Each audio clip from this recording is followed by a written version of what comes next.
All right. Good afternoon, everyone.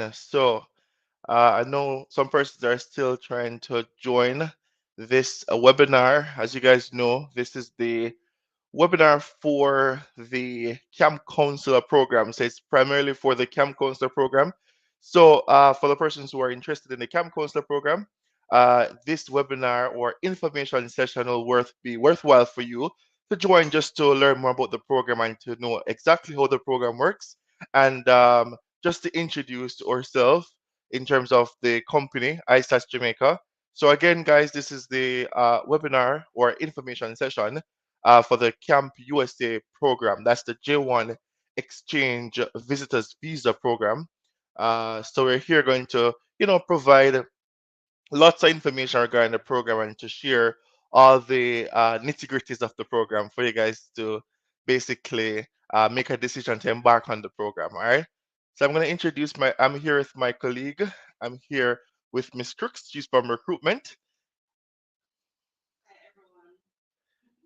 I think you're muted there. Miss Crooks, you can go ahead. Good afternoon, everyone. Welcome to the Camp Counselor information session. I hope you guys will learn much more about the program and, of course, answer or ask as many questions just to get clarification about the program so that you can sign up and embark on this adventure. All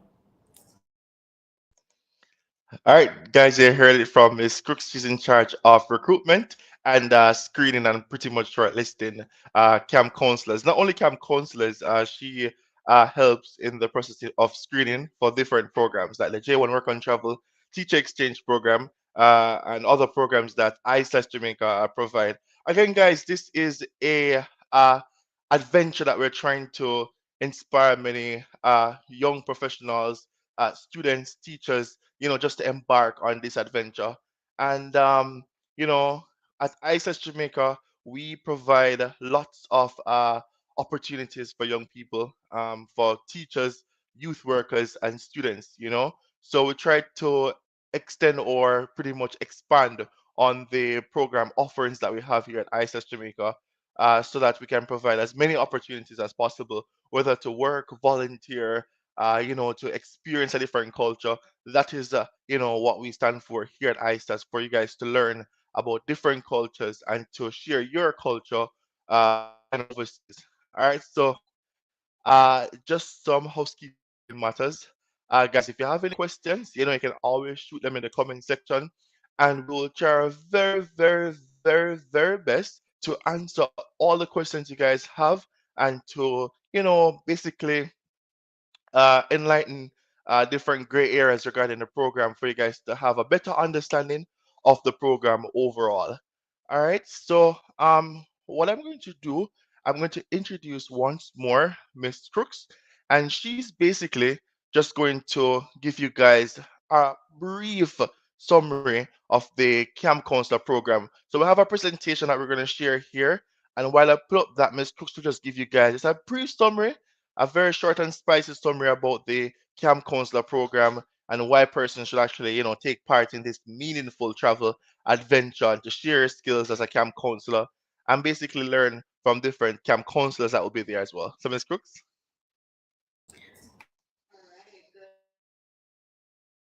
So, good afternoon again, everyone.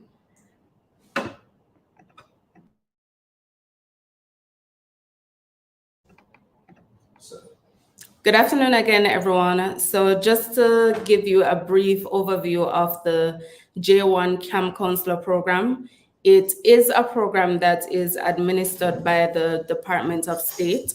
So it's not an agency program, it's not an ISATS program, it's a US government program. So that is why it's classified as a J1 Camp Counselor program, because you need a J1 visa to participate in this program. Now, as it relates to the basic requirements for the program, there are three categories. You have teacher, student, or youth worker, and you must fall within one of those categories, right? Now, as it relates to teachers, you can be a full-time teacher, a part-time teacher. You can be a teacher in training. I know for some schools you will have to do like a practicum or get some teaching experience at various schools in Jamaica. So persons that are currently being trained as a teacher, you too can participate.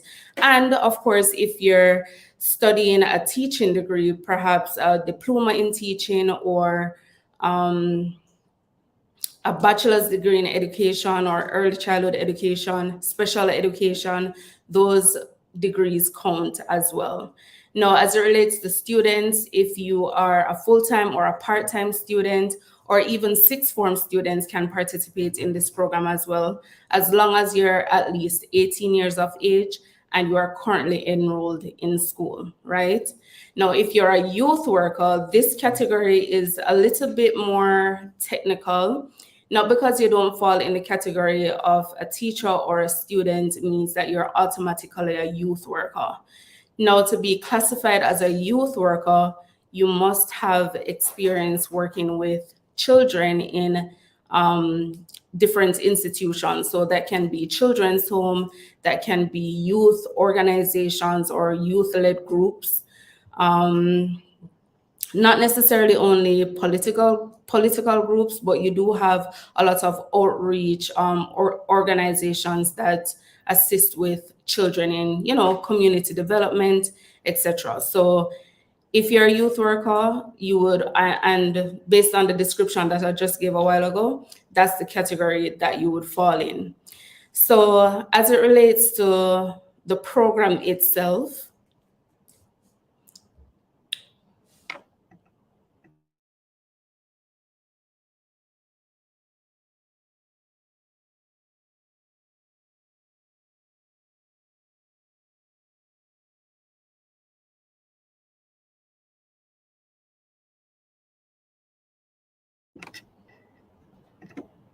sorry about that, guys. So, my colleague, Mr. Charlton, is just going to give you a brief overview of what we're actually looking for this year and how we will, basically onboard you guys for this recruitment season. So, Mr. Charlton will take over.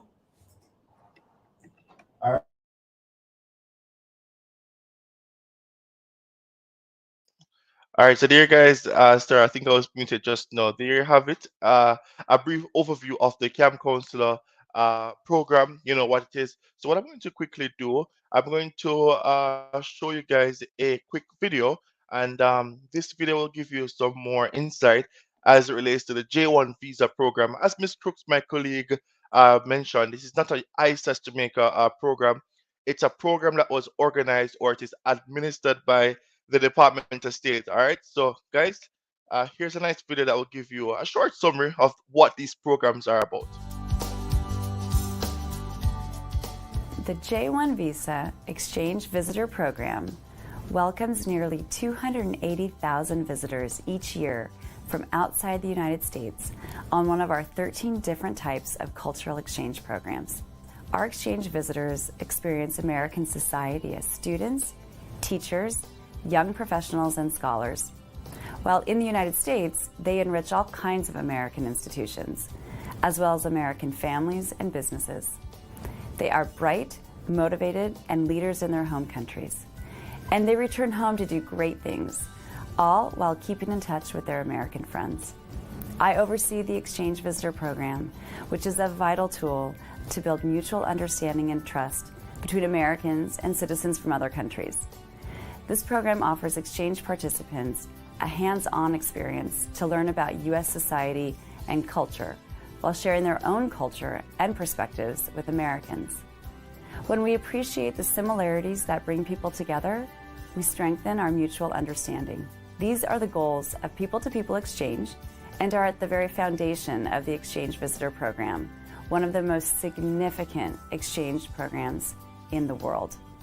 For more information, please visit our website, j1visa.state.gov.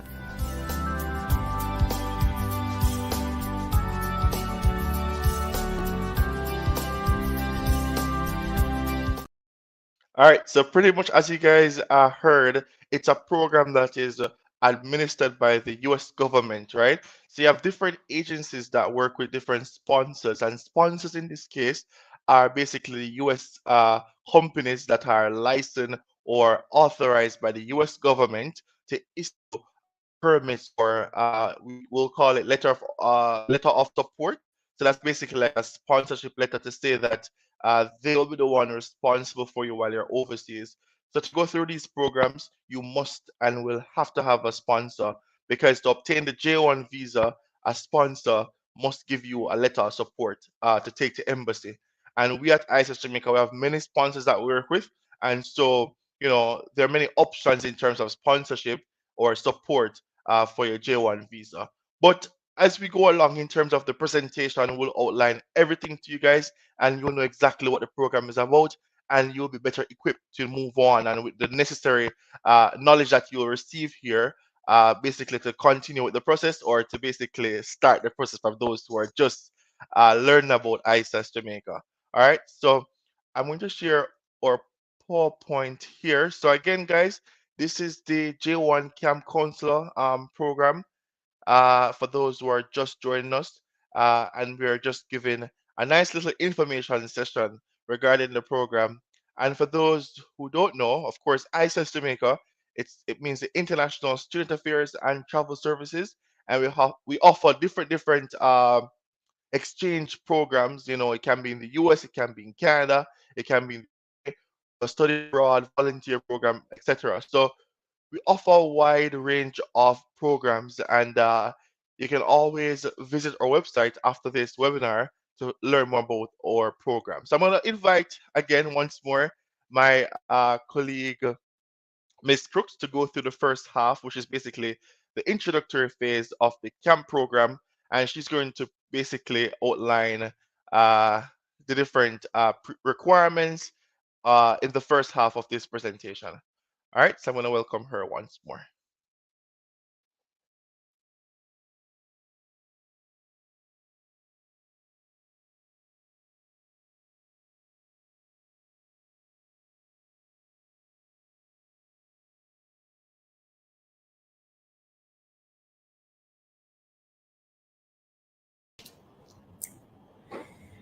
All right, everyone. So, like Mr. Charlton said, I'm going to go through the introduction of the J1 Camp Counselor program. All right, so like I mentioned before, the J1 Camp Counselor program is a program that's administered by the Department of State.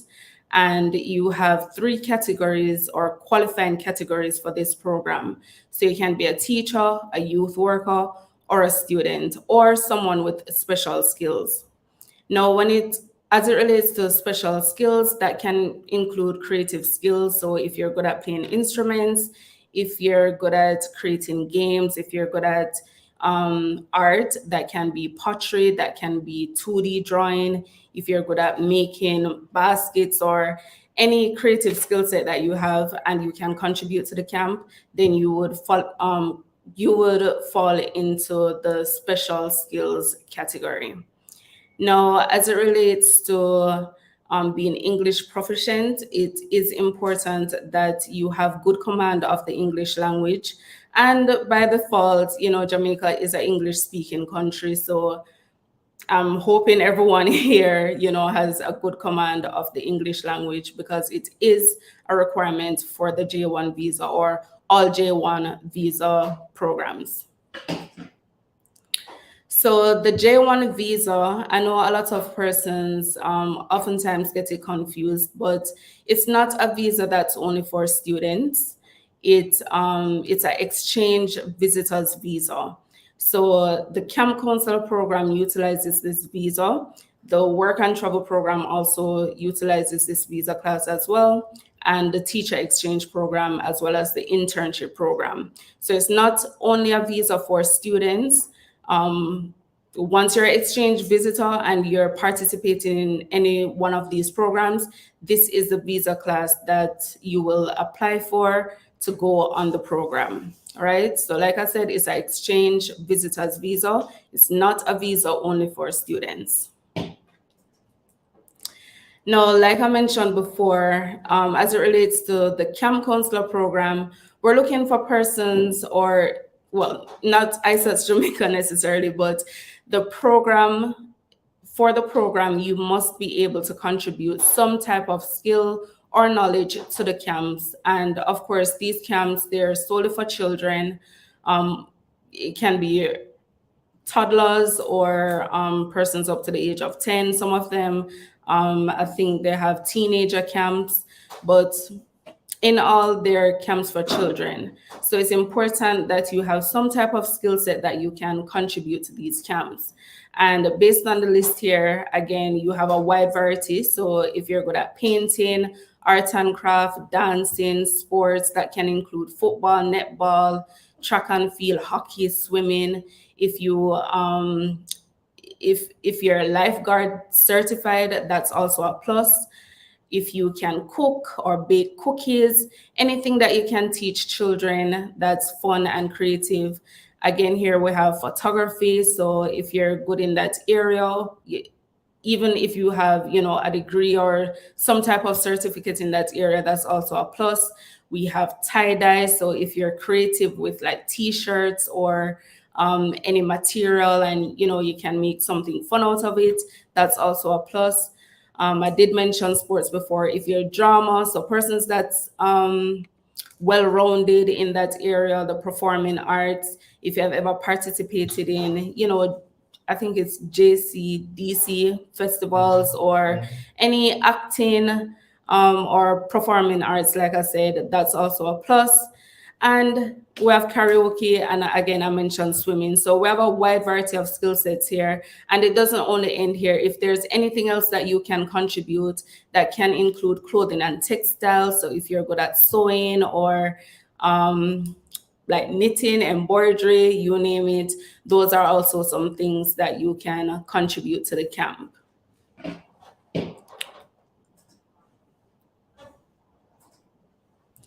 No, as it relates to the program, there are some required documents that, of course, you will need to take to the embassy, and the program package does include that.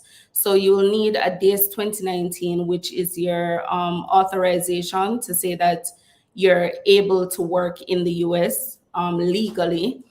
That's included in your package, your insurance, and all the other necessary paperwork that you'll need to take to the embassy. That is included in your program package for the program. And as I mentioned before, the J1 visa is an exchange visitors visa.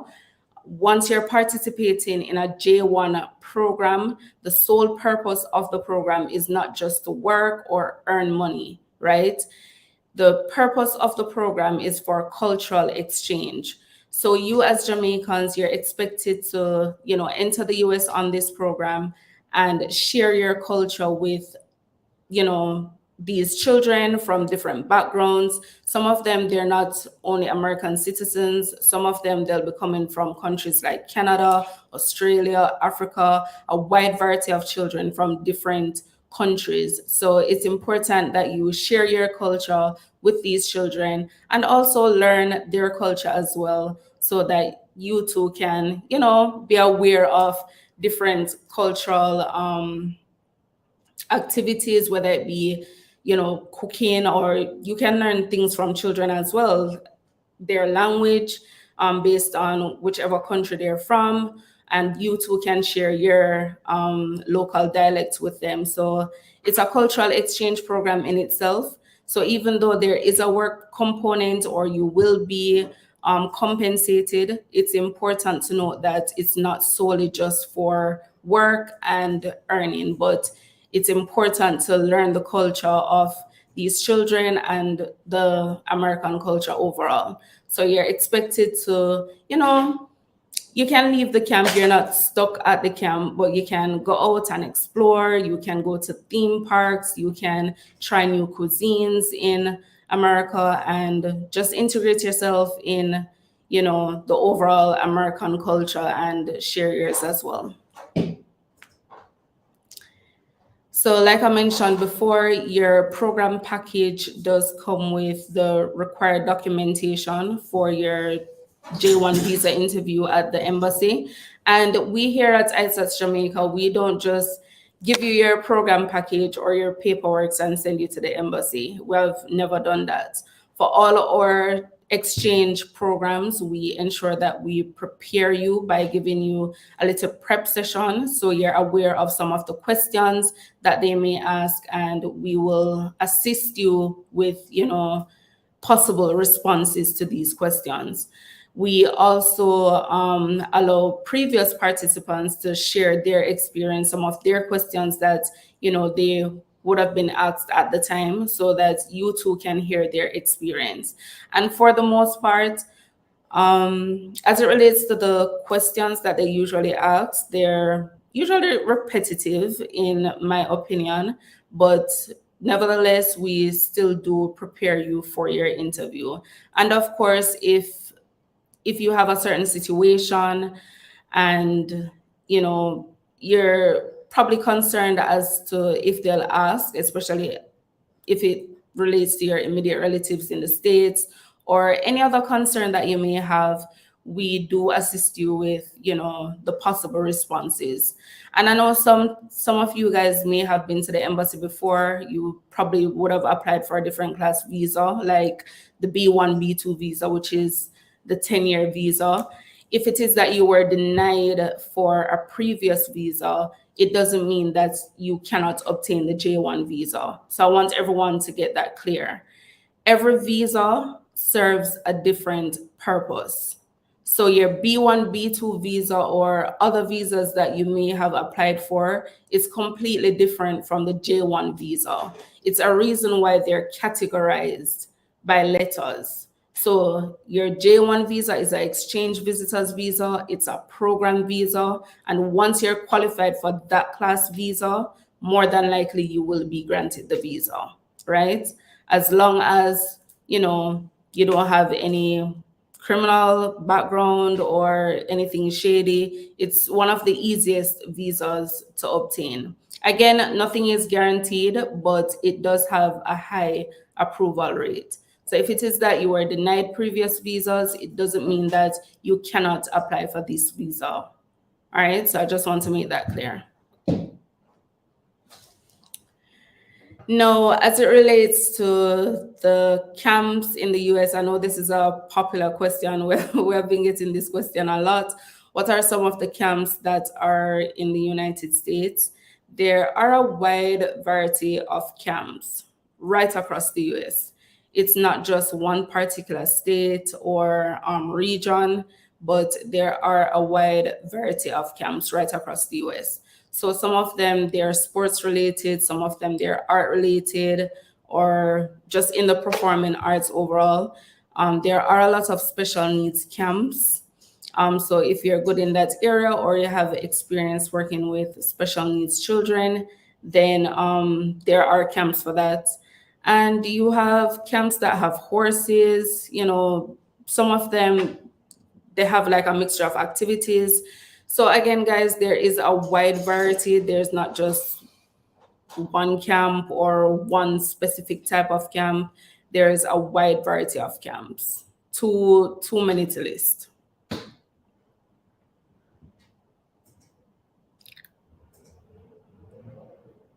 All right, so there you have it. You heard from Miss Crooks. She outlined some very important aspect of the program that pretty much, other persons were asking questions. If they have their B1, B2, can they use that visa? And basically, you've heard the answer, which is you will receive a specific class visa to embark on the program. So you can't use your regular visitor's visa. You will be given a specific or a special type of visa class to partake in the program, which is a J1 class visa.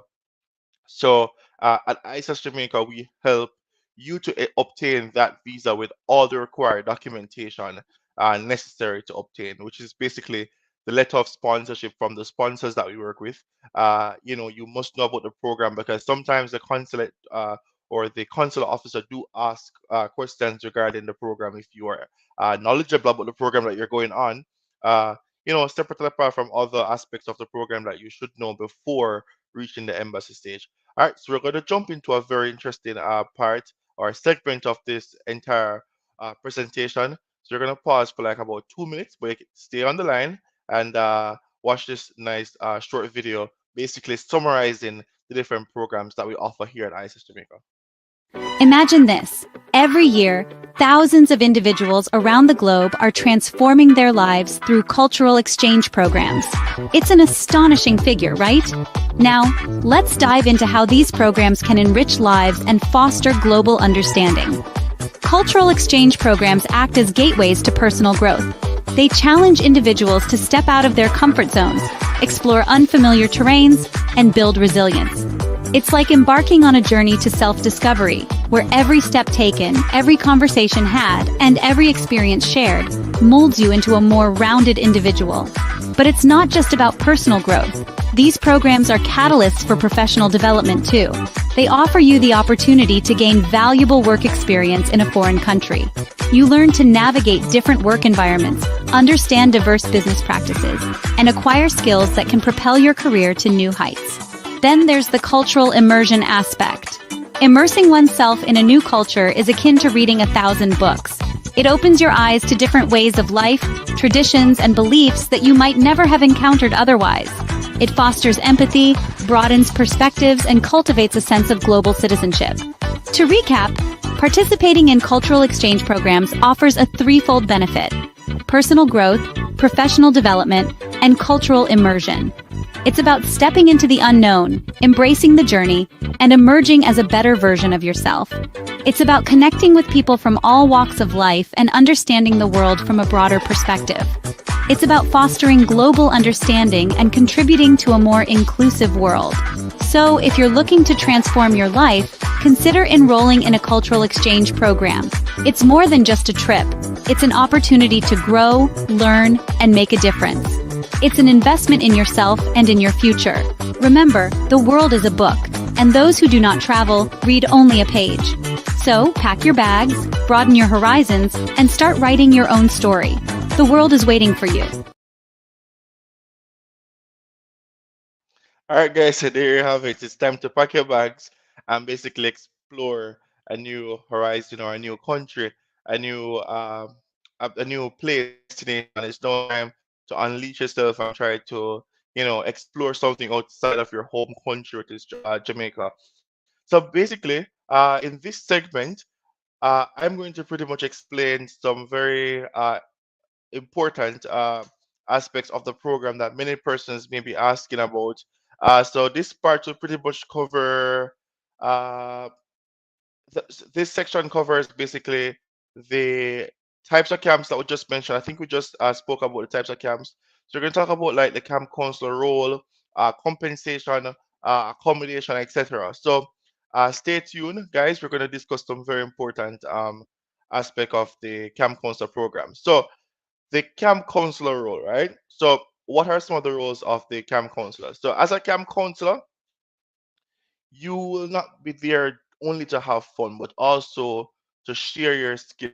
Hence, why we look for persons with different skill set or different background in terms of working with children, or have a background of being involved in any type of NGO, any that is non-governmental organizations, or any type of youth group. If you are a youth leader, etc., teachers, students who are very involved, so we look for a diverse background of individuals to contribute to the different camps that we work with, right? So you must have, or it will be a add-on, or it will somewhat allow your application to be quickly shortlisted if you have great leadership skills, if you are if you are, of course, a youth leader with a track record of being a part of a NGO management team, that will somewhat add to the quality of your application.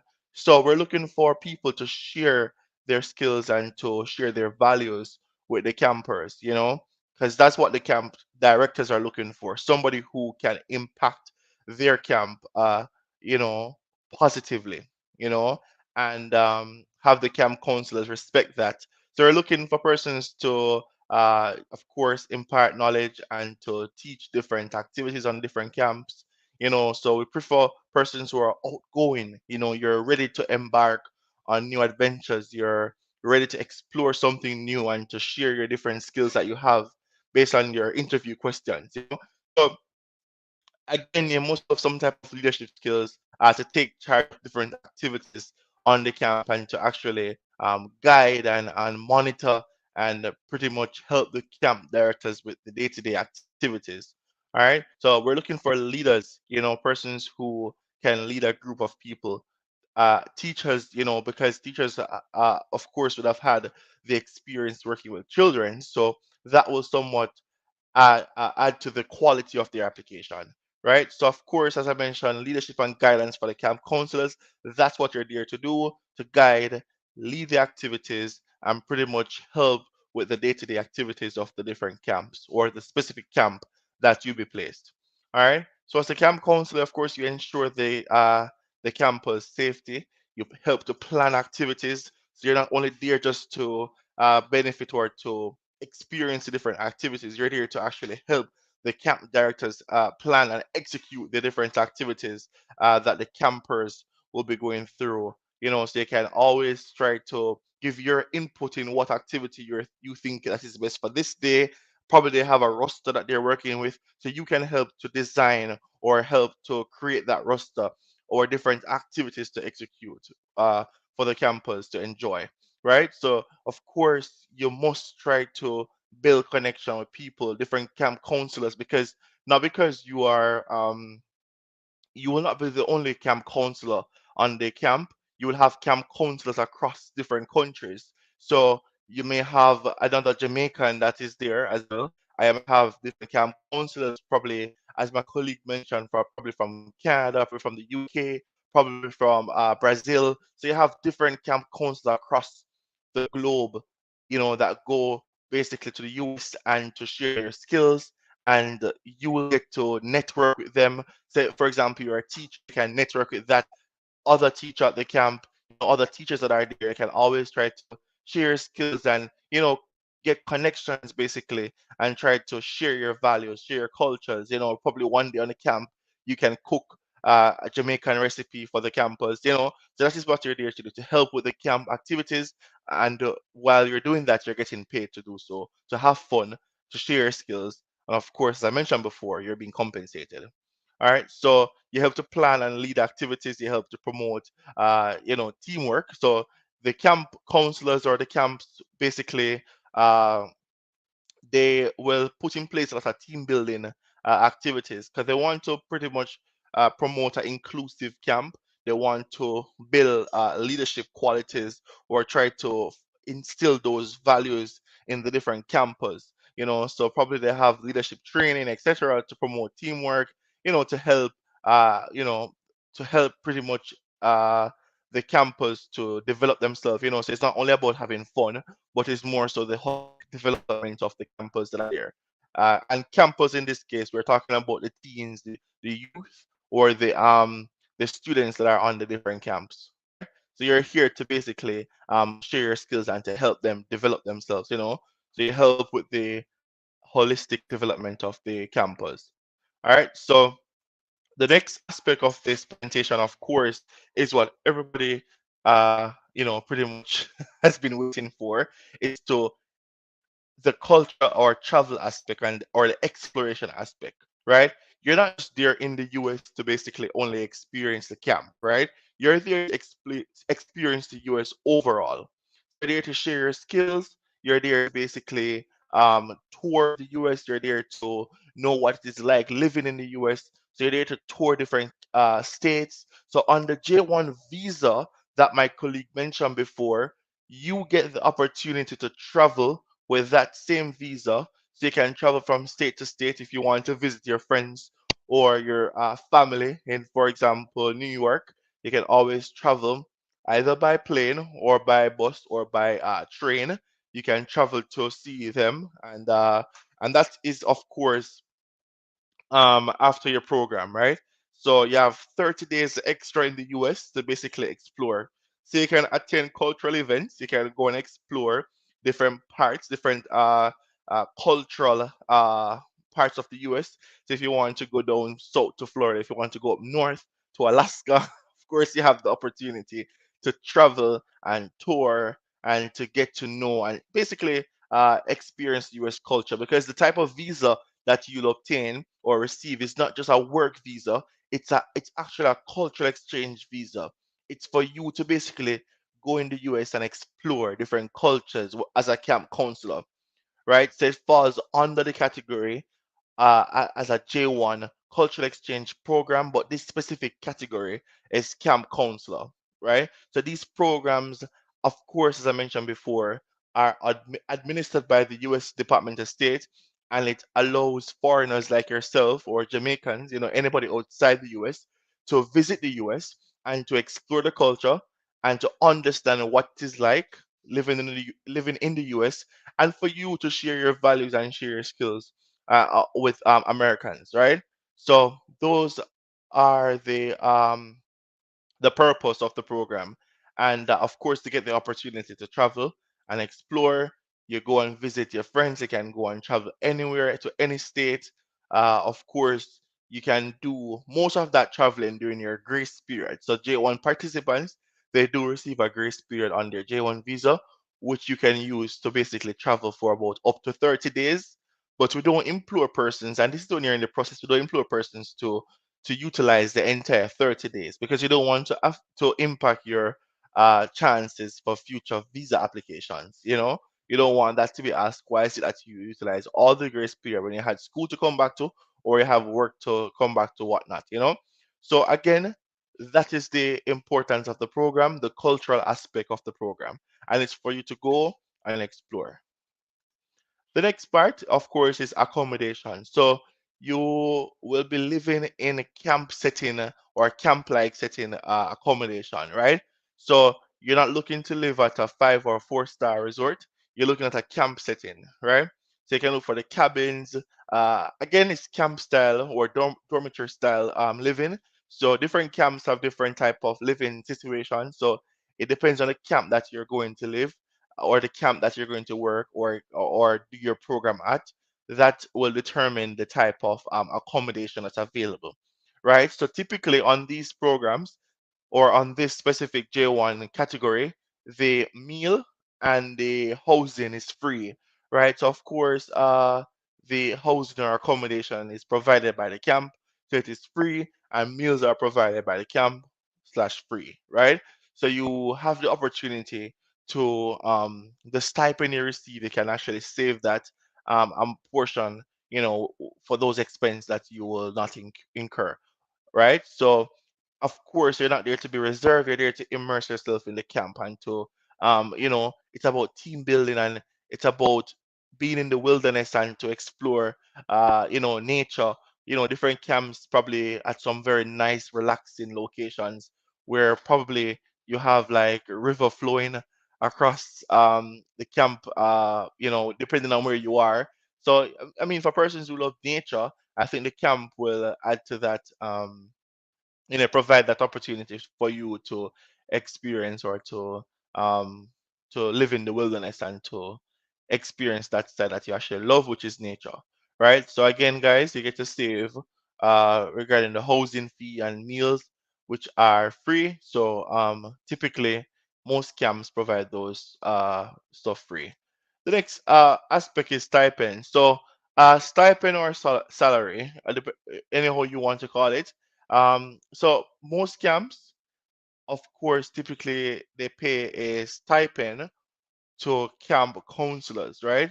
So camp directors typically, they're different salary or different pay rate depending on the camp that you're placed at. But most camps that we have, if not all of them, they do provide a stipend for camp counselors. So, for example, if you're placed at a specific camp, and we have a listing of the job offers for the camp counselors that are coming here in Jamaica, the end of October, so about October 28th, there's a group of camp directors that are coming here to do some direct hiring. So they provided their job listing to us, but we can't share as yet because, of course, people will be applying for the the higher paying camp. So typically camp salary ranges between it can be as low as 1,400 and it can go way up to about $5,000 USD for the entire period, and it's up to about 12 weeks, 9 to 12 weeks. So you're not doing much in terms of like work and travel. So we do have offer the J1 work and travel program, and that's a little bit more ethic. Um, and the program, which is the Camp Counselor program, that is, I suppose, less demanding. So it's typically like a volunteer position, voluntary position. So camp counselors will look forward to having, voluntary type or range pay. So we have camps that are paying again, as I mentioned before, up to 5,000 US, which if you do the math, is about equivalent to about 750,000 Jamaican dollars. And that's for the entire duration. And it's basically just to say thanks for your support and your contribution to the camp. So the main intent of the part of your participation should not be around um, the stipend or the compensation, but it's more so for the cultural aspect. Even though many persons partake in the program to maximize on the savings, that must not be your ultimate goal. Your ultimate goal is to share your skills. All right, as my colleague would have mentioned earlier. So some camps may have additional perks or benefits. It depends on the camp that you're placed at. And some camps might offer time off and vacation. They might have different vacation policies. Let's say if you have an emergency and you have to travel to see a friend or family or attending a wedding, I mean, you can have a conversation with the camp and pretty much make that arrangement with them, and it's subject to approval. So again, it's somewhat flexible in terms of the pay rate, and it really depends. And if you have like exceptional skills to contribute to the camps, and it's going to impact the camp counselor as well, and you have um well-rounded skills, and the camp directors are very amazed and they're very impressed in terms of what you have to share with the camps. They can actually you can actually get more than the typical pay range. So you might get a little bit more than another camp counselor because of your skills that you have, right? So the program duration is about 9 to 12 weeks. So it's about 3 to 4 months, 4 months or 3.5 months maximum. So you tell us your availability, and we try to find a camp that will work with your available work. So if you are a teacher and you will finish school, for example, in June, just for example, let's say June 15, you tell us your available dates.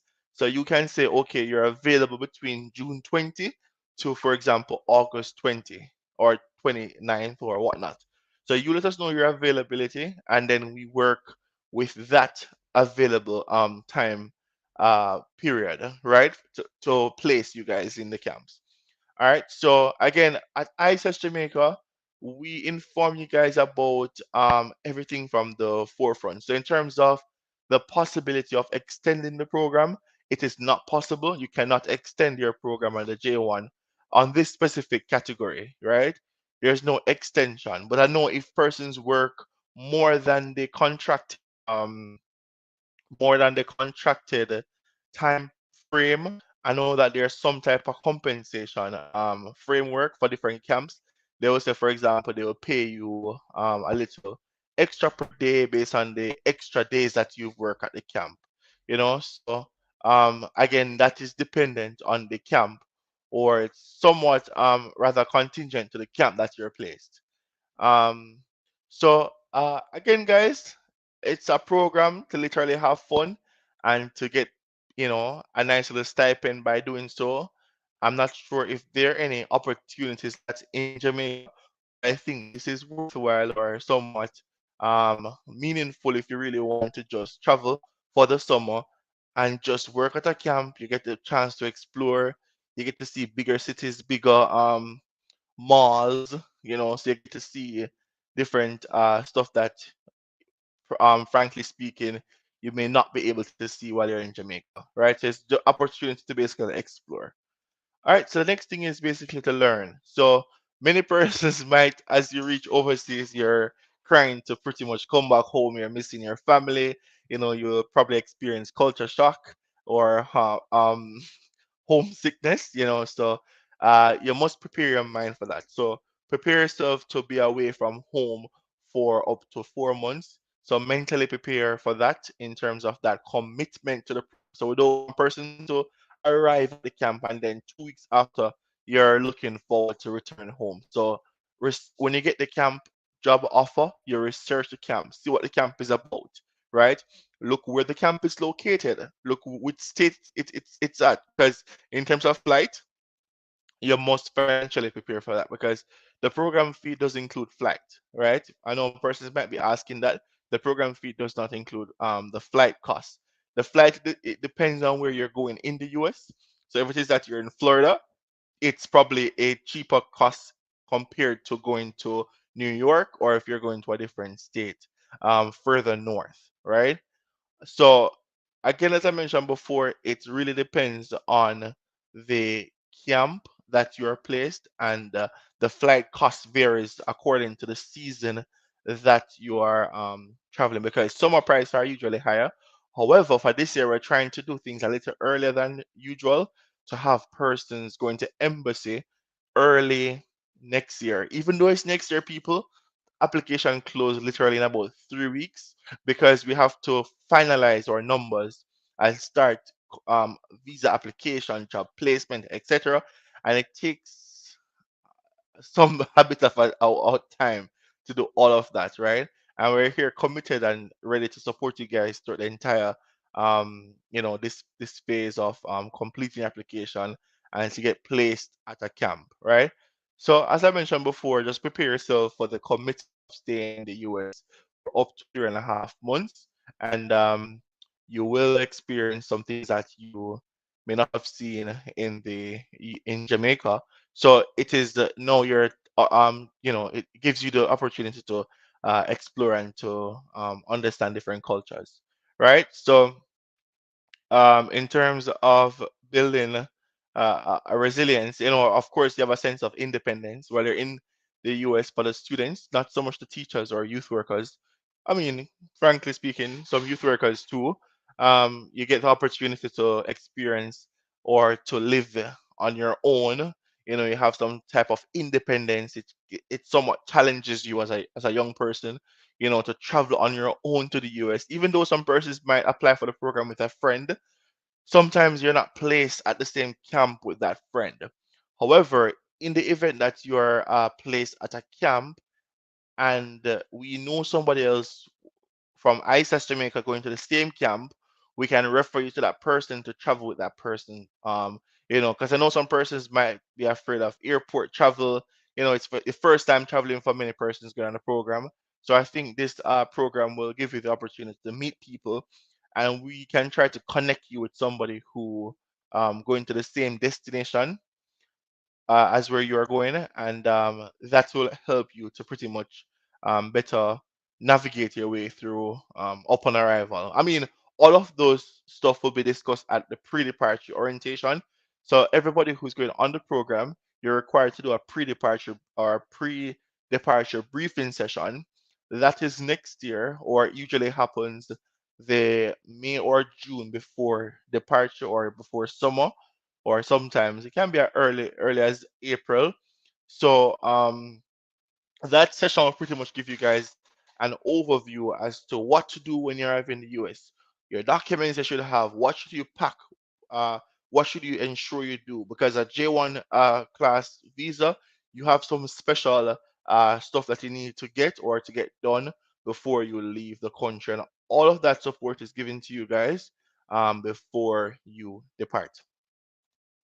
So we have some testimonials, right?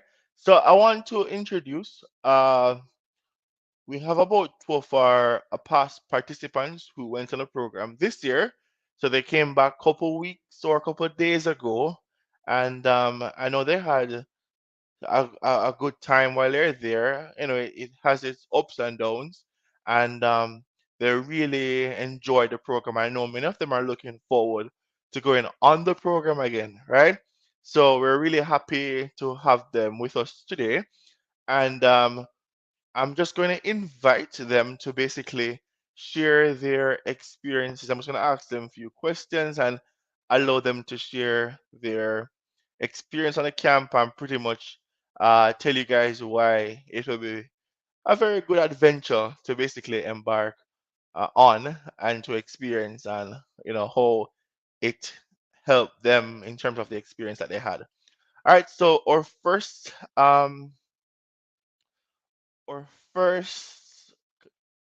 past participant will introduce will be Yolanda Ferron. All right, so I'm just gonna welcome Miss Ferron. She again participated with us this year. I'm just gonna ask her to share her experience. Morning, everyone. All right, Yolanda, how are you doing? I'm okay, Mr. Charlton. How are you? I'm doing great. So tell us, we have some persons Wonderful. here who are interested in the camp counselor program. You went with Mhm. us this year, so if you could just tell them the camp that you went to and everything that you've experienced in summary, upon arrival in the US, what was it like seeing different malls, seeing different stuff that you weren't able to experience back home. So tell us a little bit more, give everybody an insight of how it was for you Okay. for the camp counselor program. Okay, so initially in starting the process with Brianna, Mr. Charlton, it was a rigorous process. Just to be honest to everyone who is here this afternoon, if you are planning to go on this program, you have to be somebody who is of high determination to have something done. You have to decide that you want it. It's not something that you can just say, I'll start it today and finish it tomorrow. It has to be a case where you have to be on it all the time. You have to be getting your documents, getting your stuff organized, going to the office, making sure that your documents are in order. That's what I did. Mr. Charlton can tell you, they know my face by me just stepping through that door. They know it's me. So I went to a all girls camp that's in Colorado, Denver, Colorado, and I can tell you it was an amazing experience. Um, Here, the heat here is nothing like that in Colorado. Colorado at this moment, I spoke to my manager yesterday, and she has been calling me every day, Mr. Charlton, just to make sure I'm ready for next year. So the four of us who went to Colorado, we are actually going back. We have been requested because we made our mark. We made our name there coming from ISAT. In Colorado, it's very cold. We did not bring, I can say, I did not bring anything that was warm enough because I was saying, okay, it's summer. So it's gonna be okay. That was not the case. We had to do connected flights, so we had to go through Montego Bay. We came off at Houston, and then from Houston we went to Denver. The entire flight was 14 hours, and Mr. Charlton, I can tell you, it was rough for me because it was my first time flying entirely, and on the plane I wanted to use the bathroom, and I decided I was not gonna get up because I'm like, I'm so scared. I don't know what's gonna happen, so I'm not getting up. When we got to Houston, that's where it was kind of heartrending. I'm gonna be honest to everyone who is here. If you are going to a camp in Texas, I'm gonna tell you that you need to have a mindset. You need to have an open mind that anything can happen because in Texas, you have to decide that you're here to work. You're here to make your mark, make your set. That when the camp ends, the bosses can say to you, I'm gonna put you down for next year, so you're okay. We had a hard time in Texas, the two of us, me and Apple. We went to Texas first, and then we went on to Denver. Hi. When we got to Texas, it was a very long wait. We were in Texas from about 8:45, and our next connected flight was not until 10:30.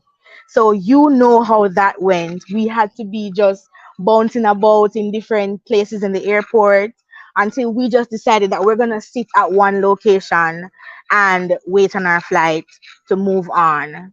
When we got to Denver, that was where the drama began because I was not dressed for the occasion. When I got to Denver and stepped into the airport, it was a total different environment.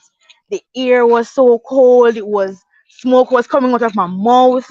And I'm like, it's summer, so why is it so cold? It got even worse because where our camp is located is directly up in the mountains. So we were 9,000 feet above sea level. So the air was so hard to breathe at times.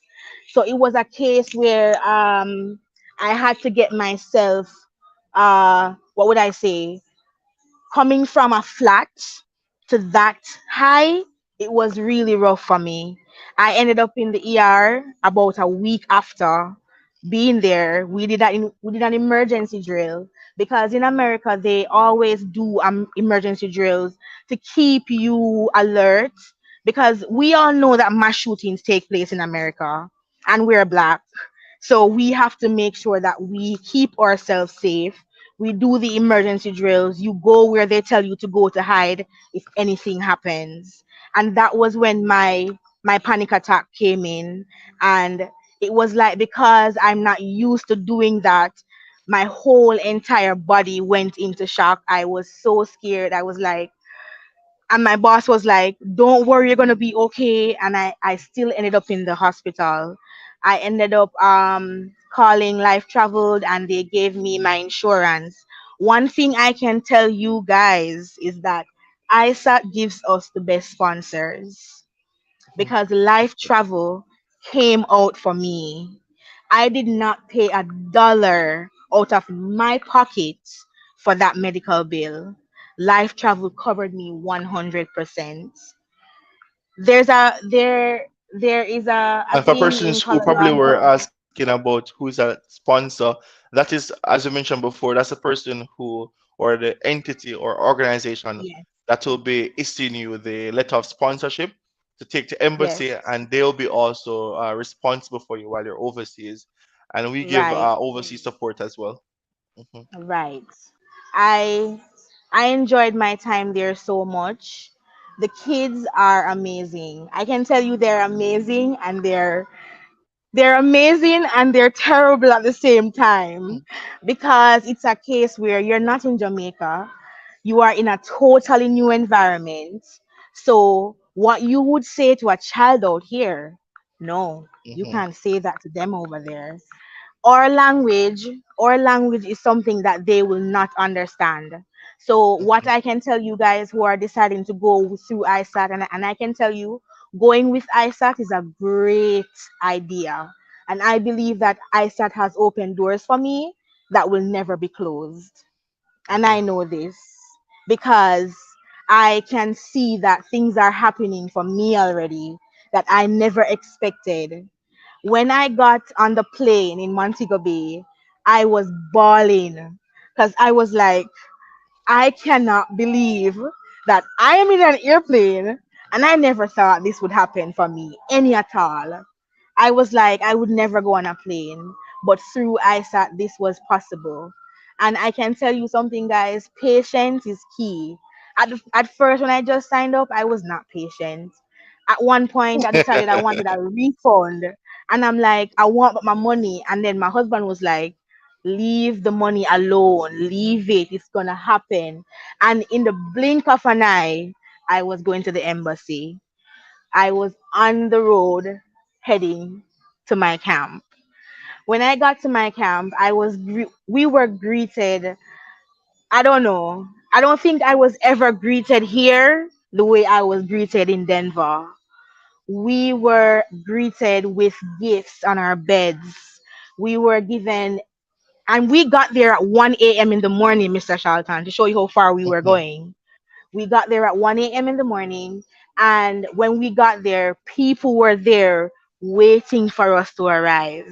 People were anxious. People were texting, saying, we can't wait for you to get here. No, there's one thing I want to share with everyone who might think that when you go on the program, you don't have to participate. It is a must. You Hmm. have to participate. It is an exchange program. It's a cultural exchange program. You have to participate in things that they consider as being their culture. They took us to a rodeo. The picture you have on the screen there, Mr. Charlton, this was at a rodeo. And we had to dress up in cowboy hats and cowboy boots. And it was uncomfortable, but we had to go through it. When we got to the rodeo, I can tell you it was traumatizing because for me it was traumatizing, and I think Apple found it traumatizing as well because how the animals were treated there, and they made And sure that's to the put it photo on to the the top right intercom. corner. Yes, yes. Mhm. And they made sure to speak over the intercom that the animals were not being abused. But how they were throwing the ropes and the kids were riding the sheets, it was exciting, but it was really scary. And then the horses started to come close to us. I was kind of scared, but everything worked out for the good because in the end I ended up getting gifts leaving, and a lot of stuff happened for that day. They took us to a cheesecake factory. I have never been to a cheesecake factory, and cheesecake is my favorite cake. And I when I got into the cheesecake factory, Mr. Charlton, I was confused what I wanted to get, and it was So really Yolanda, good. question: What are where are some places have you visit when you were on the program? Where have you gone in terms of have you gone on any tour or been anywhere else outside of Denver, Colorado? Yes, I was in Georgia during my 30-day period when we were talking for the first time. I went to Mhm, Georgia, where that's where my mom was living, is living at the moment. And after leaving Georgia, my husband came over. He's in Missouri.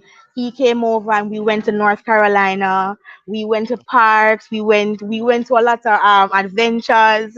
So it was really exciting. It was really exciting and it was really fun. I'm on the phone, Miss Jem, all right. It was really fun because guess what? In the interim of everything, you are learning, you are gaining information, you are understanding a different culture from where you're from. mhm, And to be honest with you, I think that once you go through ISAT, and I'm talking to everybody who is on this platform right now, once you go through ISAT, you will be taught accent neutralization. So you will be taught how to pronounce your words, how to take the T's off words that they don't use. So when you say the word, they understand what you're saying. Because there were times we were on camp and we just went into our own language and they were like, what? And they were like, what are you saying? And I'm like, nothing, don't bother. So mhm, it's a case where you have to always be on par with your language. mhm, And we went to they took us to a restaurant. I can't remember the name of the restaurant. And when our manager took us to the restaurant, it was 90% black people. mhm, And I can tell you it was exciting because they were excited to see us. And Obi is the name of our manager, Obi Joe. If you look at the picture right there, she is in the black hat behind right beside me. That's Obi mhm, Joe. And in the front of Obi Joe, that's Starlight. She deals with the internationals who comes from Jamaica to the camp. Because of how wonderful we worked there, Obi has asked us to get some Jamaicans to come to the camp because mhm, there is not a lot of diversity there. It's mostly white people. So when we just got there, I'm gonna say this, and I don't want anybody to get scared and feel like, oh, I'm not going because of whatever. It's an experience you have to experience for yourself because your experience may be different from mine. When we just got there, people were kind of timid to talk to us because maybe because we're black. And as I said before, it was 90% white people. You had people coming from England, New Zealand, Panama, Australia. You had mhm. people from different countries coming to that Countries. camp. England, everywhere you had someone coming there, but 90% of them were specifically white. It was a case where we were sometimes looked down on until we started to make our mark. We Mm-hmm. started to cook our Jamaican food. And when we started to cook our Jamaican food, that was where everything went awry. They wanted us to cook every day. We couldn't do that because we had kids to take care of. And we had to make sure that those kids are taken care of. Because remember, guys, the kids are what are paying you. If those Yeah. kids don't come to camp, you don't get paid. Mhm. You don't get paid any at all. There I is think we one have more thing that somebody. Oh, there's sorry. Go one more ahead, thing that I Yolanda. want to tell them is that if you are at a camp, try not to be alone with those kids without another counselor with you. I'm not gonna say they will tell lies on you, but you have to secure yourself. You have to make sure that you secure yourself at all times. But it's gonna be fun. As long as you go through ISIS and you go with life travel, you're gonna be fine. Yes, and live travel are the ones that are coming to Jamaica in the couple days or a couple weeks. I think it's Yes, about 3.5 weeks.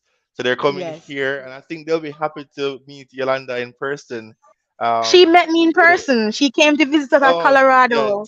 She came Colorado, to yes. our camp at the end and she questioned us, asked us how we were doing. When she came to visit me, I was doing because Tomahawk Ranch, they do something called Tomahawk Warts, something like Harry Potter.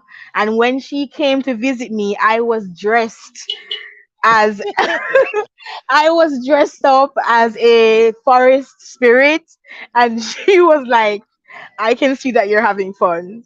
But I can send you one of those pictures, Mr. Charlton, for you to see. But the Yes. kids dressed me up, so I had to keep the dressing on. So we have one more person here. I think we have one more person from the same batch. She's Jodian, and she went on the program this year.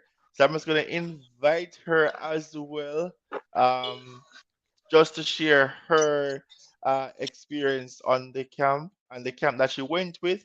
So hi, Jodian, how are you? Oh, hi everyone. I'm okay. Thanks for asking. How are you guys? We're good, Julian. Probably you're better than us. So tell us about your experience, or tell the audience. We're streaming live here on Facebook, YouTube, and I think on Twitch. So for persons who are just joining us, we're just talking about the Camp USA program here at ISIS Jamaica. So we're here now hearing some testimonials from some previous or some of our previous participants, and we Yeah. have Julian here. Hi, Julian. So tell us about your experience on the camp and how it went for you. How Should I just start on the camp or just overall experience? I don't know. you can tell us what was it like entering the U.S. On the J1 visa. What was it like at immigration? What was it like at the airport? All right. So this was my second time going to the US, but first time as an adult.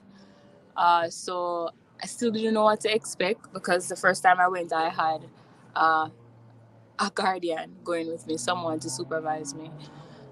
So prior to leaving, you I would suggest that ensure that you have like a list when it comes on to packing, and I overpacked because I didn't know what to expect. So I was packing for every type of circumstance. Right? So just that to ensure that you research the location before you go there, like research the weather, like what that specific place is prone to, whether it be like the temperatures or even tornadoes, etc. So I would suggest that as well. Going through the airport, I took through Montego Bay, so I took Knutsford bus from Kingston to Mobay. That was the first time using the Mobay airport, so I can see why it is one of the top airports in the Caribbean. It was really an experience. Uh, was I was nervous the entire way through, even through immigration, everyone just talking to them. They could have seen that I was nervous and I was trying not to be. I left on June 8th, mainly because I didn't want to do that 14-hour layover like the previous person who spoke. So what I did, I just took a plane to New York, spent the 8th to the 9th there, and left on the 10th. And I went directly to the camp on the 10th because I was supposed to get there by the 11th. Um, Upon entering the US, it was cold, right? It was definitely was not used to that temperature at all. When I went to Michigan. I went to Mayville, Michigan. When I got to Mayville, the camp director, who her name is Lynn, she picked me up from the airport. Just to let you guys know, my camp was a special needs camp. It's called the Fowler Center in Michigan, in Mayville, Michigan.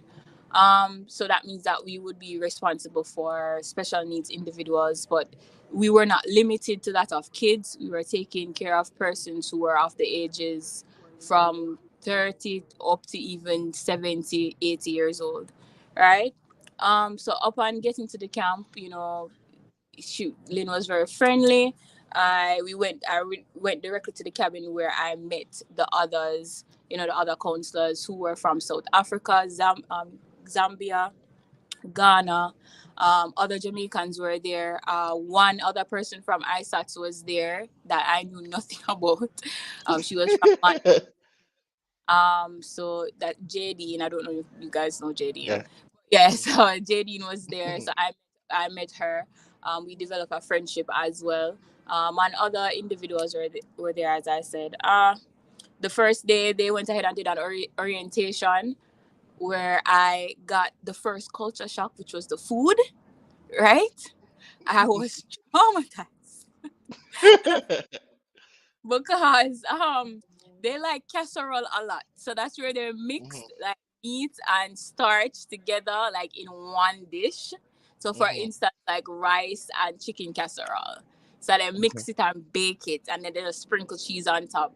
And they probably put a broccoli here and there. They try to cover all the food groups in one dish and just bake it together.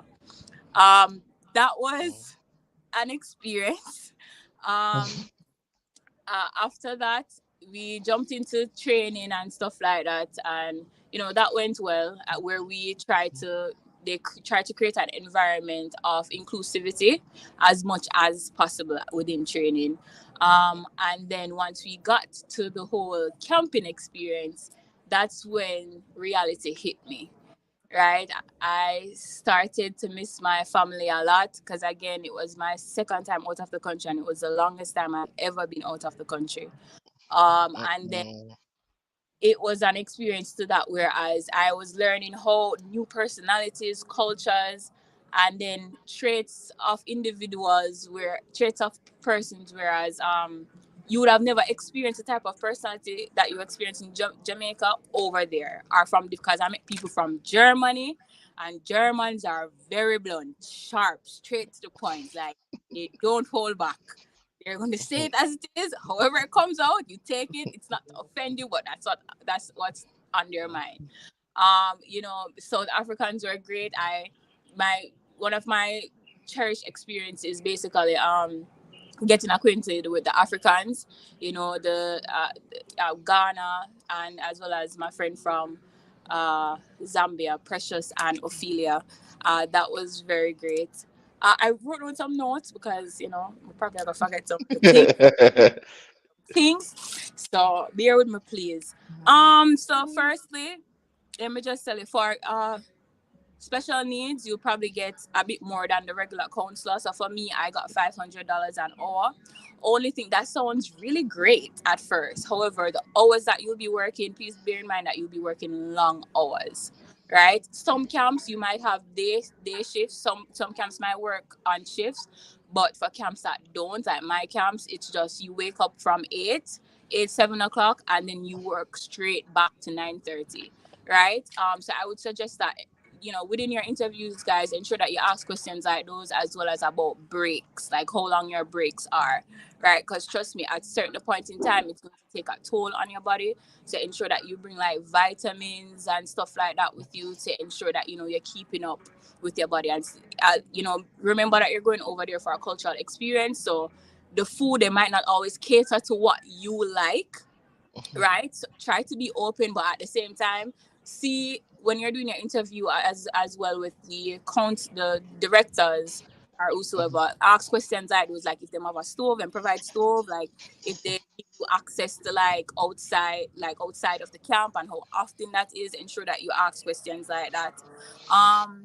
I had to buy extra clothes over there because clearly everything what me did bring was not it. So my auntie did end up sending like a jacket for me because it was extremely cold. And then by time to send the jacket, it get extremely hot. The weather was schizophrenic. Like it was crazy up and down. And based on my research, that's what Michigan was known for. But my mistake was that I didn't do the research. So I definitely should have done that. The living condition, clearly it's a camp, so you have to be sharing rooms as well as you're sharing bathrooms. They would keep it separate, for the sexes, of course, a bathroom for males, bathroom for females, as well as, oh yeah, and I also put knowing your rights. I mean, with me, I'm a history and social studies teacher in a high school, so I'm very peculiar when it comes down to people, and I know a lot about the US because I read, I watch news. So to a certain degree, I knew what to expect, but it was still a culture shock.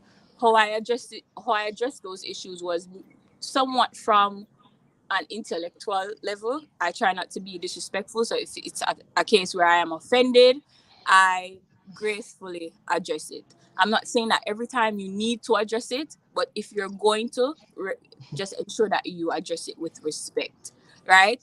Um, be open to the other cultures as much as possible. Remember that you're in a different country, people have different views, I mean way different views than what you would expect, right? So try to be as open as possible. I've made like long lasting, I hope that it's long lasting friendships. Patty from Mexico, we still talk like almost every day. What got me through that entire experience. We laughed together, we cried together. Like it was just, trust me, and I would have never, I don't know a word in Spanish, but Google Translate. yeah, but we were there. She taught me some Spanish. I taught her some patois. So she just there using the Creole and everything. The expectations of the camp directors is that you're gonna have to always be on time. They are watching you guys because the same how she stated previously that she made her mark and they wanted her back. There, bear in mind that just like any other workplace, you work for make yourself known. You're working, so that you can be someone that they want back again, Yeah, for right? the next season. Right, exactly. Being in a country like the US, again, of course, racism is going to happen. Try not to get too offended by it. I did. I'm not going to behave like I didn't. I did a couple times. And again, I addressed it respectfully. But but nonetheless, for my campus, again, it was special needs. So I had like kids. It was weekly. So for like 1 week, we would have week one where they come in on the Sunday, they leave on the Friday. And then you have kids, you have teenagers, then you'd have a session where you'd have to do direct care, where you're literally assisting them to bathe, take care of themselves in terms of if they need to use the bathroom, stuff like you're doing nurse type of activities. Come here, tell them can get a degree in nursing right now. Right?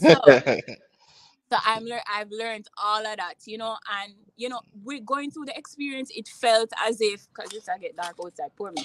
Going through the experience, it felt overwhelming because a lot of time I wanted to go home because the first week I got campus, I got slapped in the face. Yeah. Yeah, I got slapped in the face twice within that 1 week, and I was texting Isaac like, "Hey, I'm ready to go.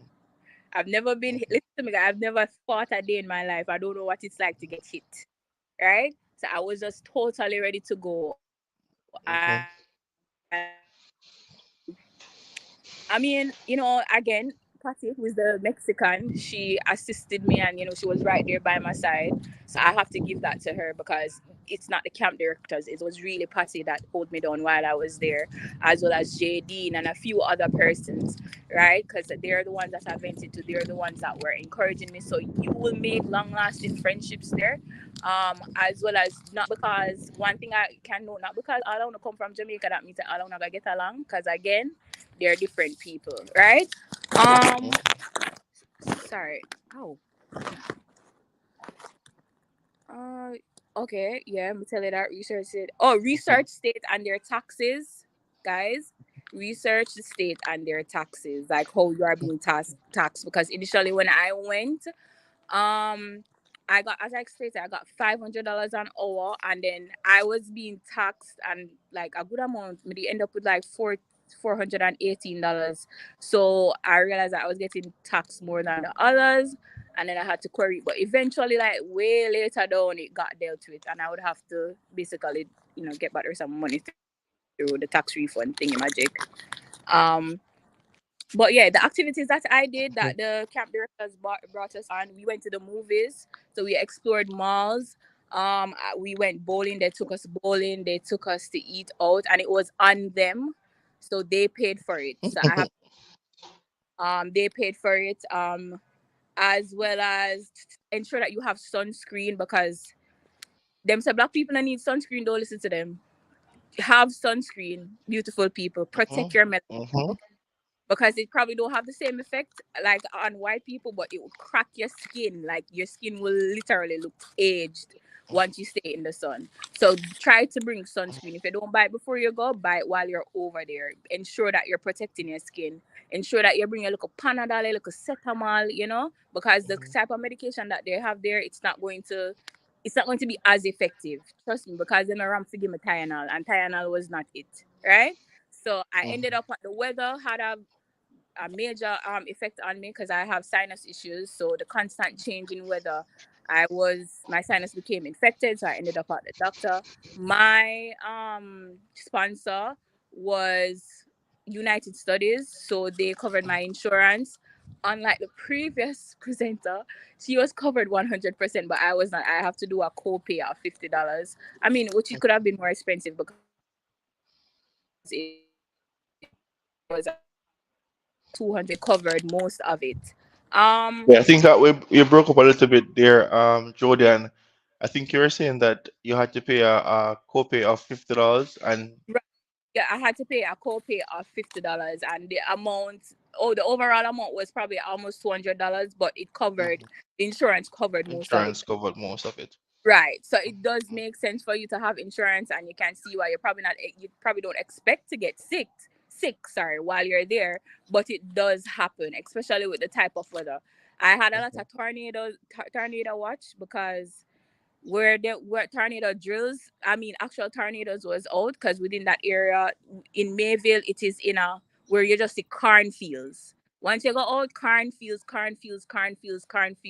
The mhm, closest city was probably not city, if town was probably like 20 minutes away with a Walmart and probably like a one and two Burger King or stuff like that. But it was actual country.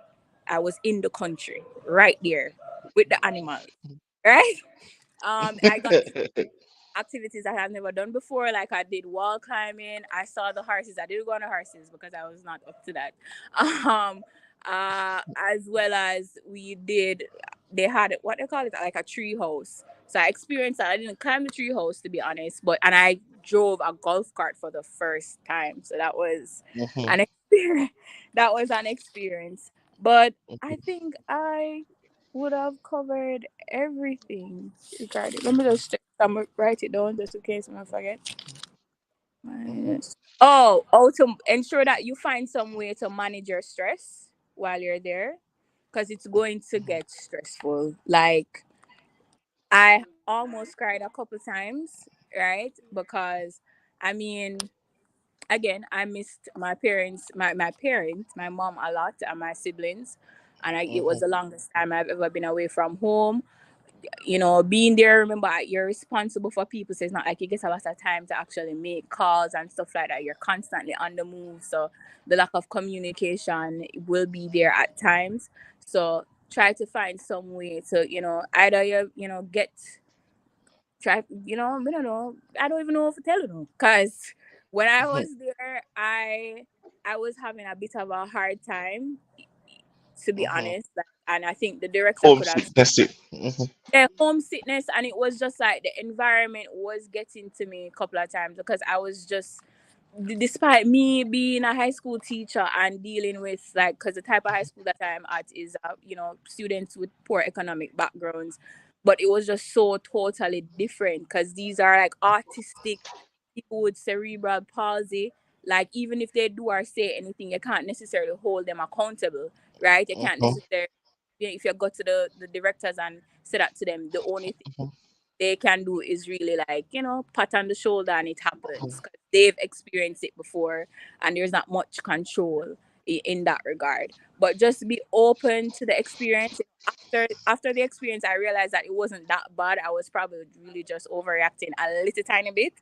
But being in it, it felt overwhelming. Would I go back to, to the camp? No, I would not. I'm being honest, and I'm sorry. mhm, I wouldn't go back to that specific camp. Mainly, like I would special needs teachers. If there are any mhm, special needs teacher, my hat goes off to you guys. Listen to me. See, when me get rich, me go donate to a special needs school because God know it is. mhm, I don't know how you guys do it. I really don't know. Like, trust me, it warm my heart if you think of the stuff them that you guys go through because it's a different level of discipline, patience, and tolerance. So my heart goes off to special needs. It's something that I was considering to do. That's why I took up the offer from Fowler Center because I wanted to experience like how it would be to mhm, special needs because you get a little more cash mhm, and stuff like that. I mean, I say it wouldn't be that bad because I have a cousin that special needs and she good, but there are spectrums to it. So you have some persons who are high on the spectrum, some persons who are extremely low. So you're going to get like an experience on all those spectrums while being there. Some of them can just have a normal conversation with you, like how me and you would talk right now, and some persons they can't even if they want to use the bathroom, yet they can't mhm, even indicate that to you. They have to figure it out, like find different ways. So it was an experience. It was a wonderful learning experience. I must say that whether the good or the bad, it was an experience. May I tell you, like I am glad that I went through that. I came back to Jamaica being a whole different person. Like I'm much mhm. more patient, much more tolerant. I'm much more But have a creative. question. Oh, I have a question for Jody. And what was it like returning home, or which airport you returned home at? Was it from the normal international airport or Montego Bay? Norman Manley International Airport. When I Oh, came back, like I'm like, oh my uh, god. Yolanda, you want to add to Jody has feedback as it relates to how you felt returning home. Yolanda, are you there?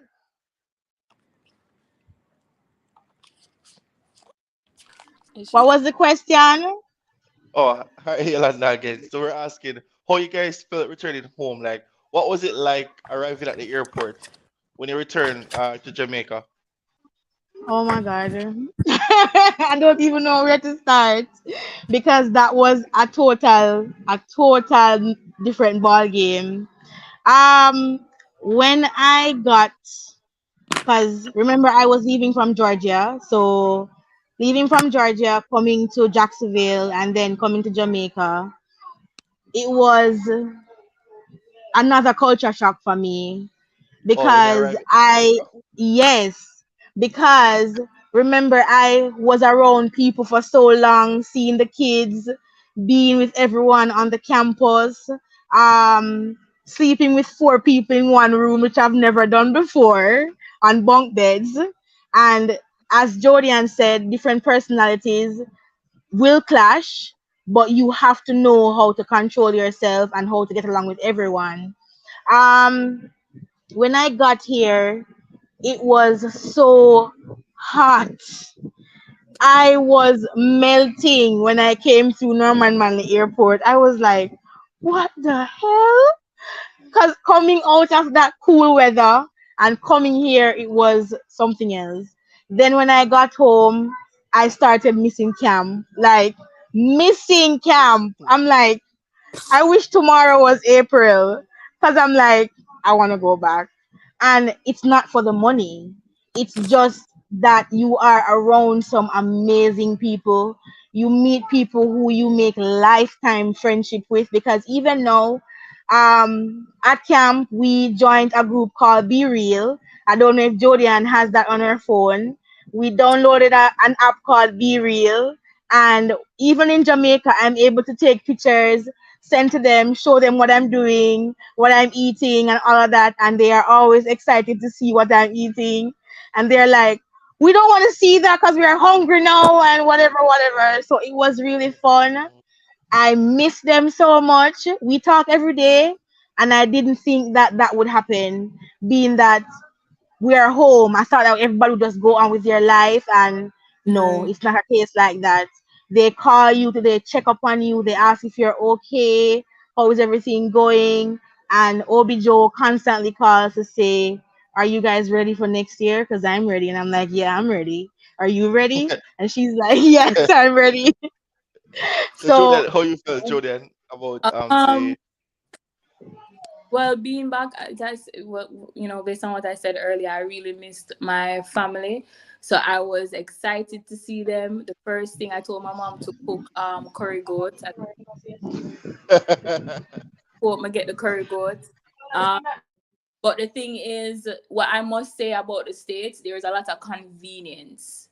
Because when you get back to Jamaica, you're like, wow, this is a third world country for real. Because in the States, you experience convenience, like they're just the littlest things. I don't even know how to explain it. It's just the smallest things. I after camp I went to New York. That was the best time, one of the best time of my entire experience, I must say. Because I went to see, my best friend lives in New York. I saw her as well as my boyfriend, and my aunts were there. So that entire, I'm never spend a dime. Somebody glad about I that. think this was the World Trade Center, right? Yeah, Sorry, this is right. It the was World Trade. the Oculus, the mall. So the World Trade Center is behind it. Oh yeah, yes, yes, yes, yes. Yes, I know I this is was very close to the World Trade Center. the from reach must just Hmm. start, like make sure some start enjoying me and make up for all of the stress when we got through from reach to New York the same night. Me reach just start. But every day I'm up on the road, not one day I stay home. Make sure say I try to do as possible and make the entire experience worth it. But when I got back to Jamaica, I felt, as I said before, I felt like a different person. Like I feel that way yeah. now, and I'm readjusting back to Jamaica in more ways than one. I miss my friends as well. I still try to communicate with them. A couple of them said that they're coming to Jamaica, so I'm looking forward to that. Hmm. Met a young man by the name of John.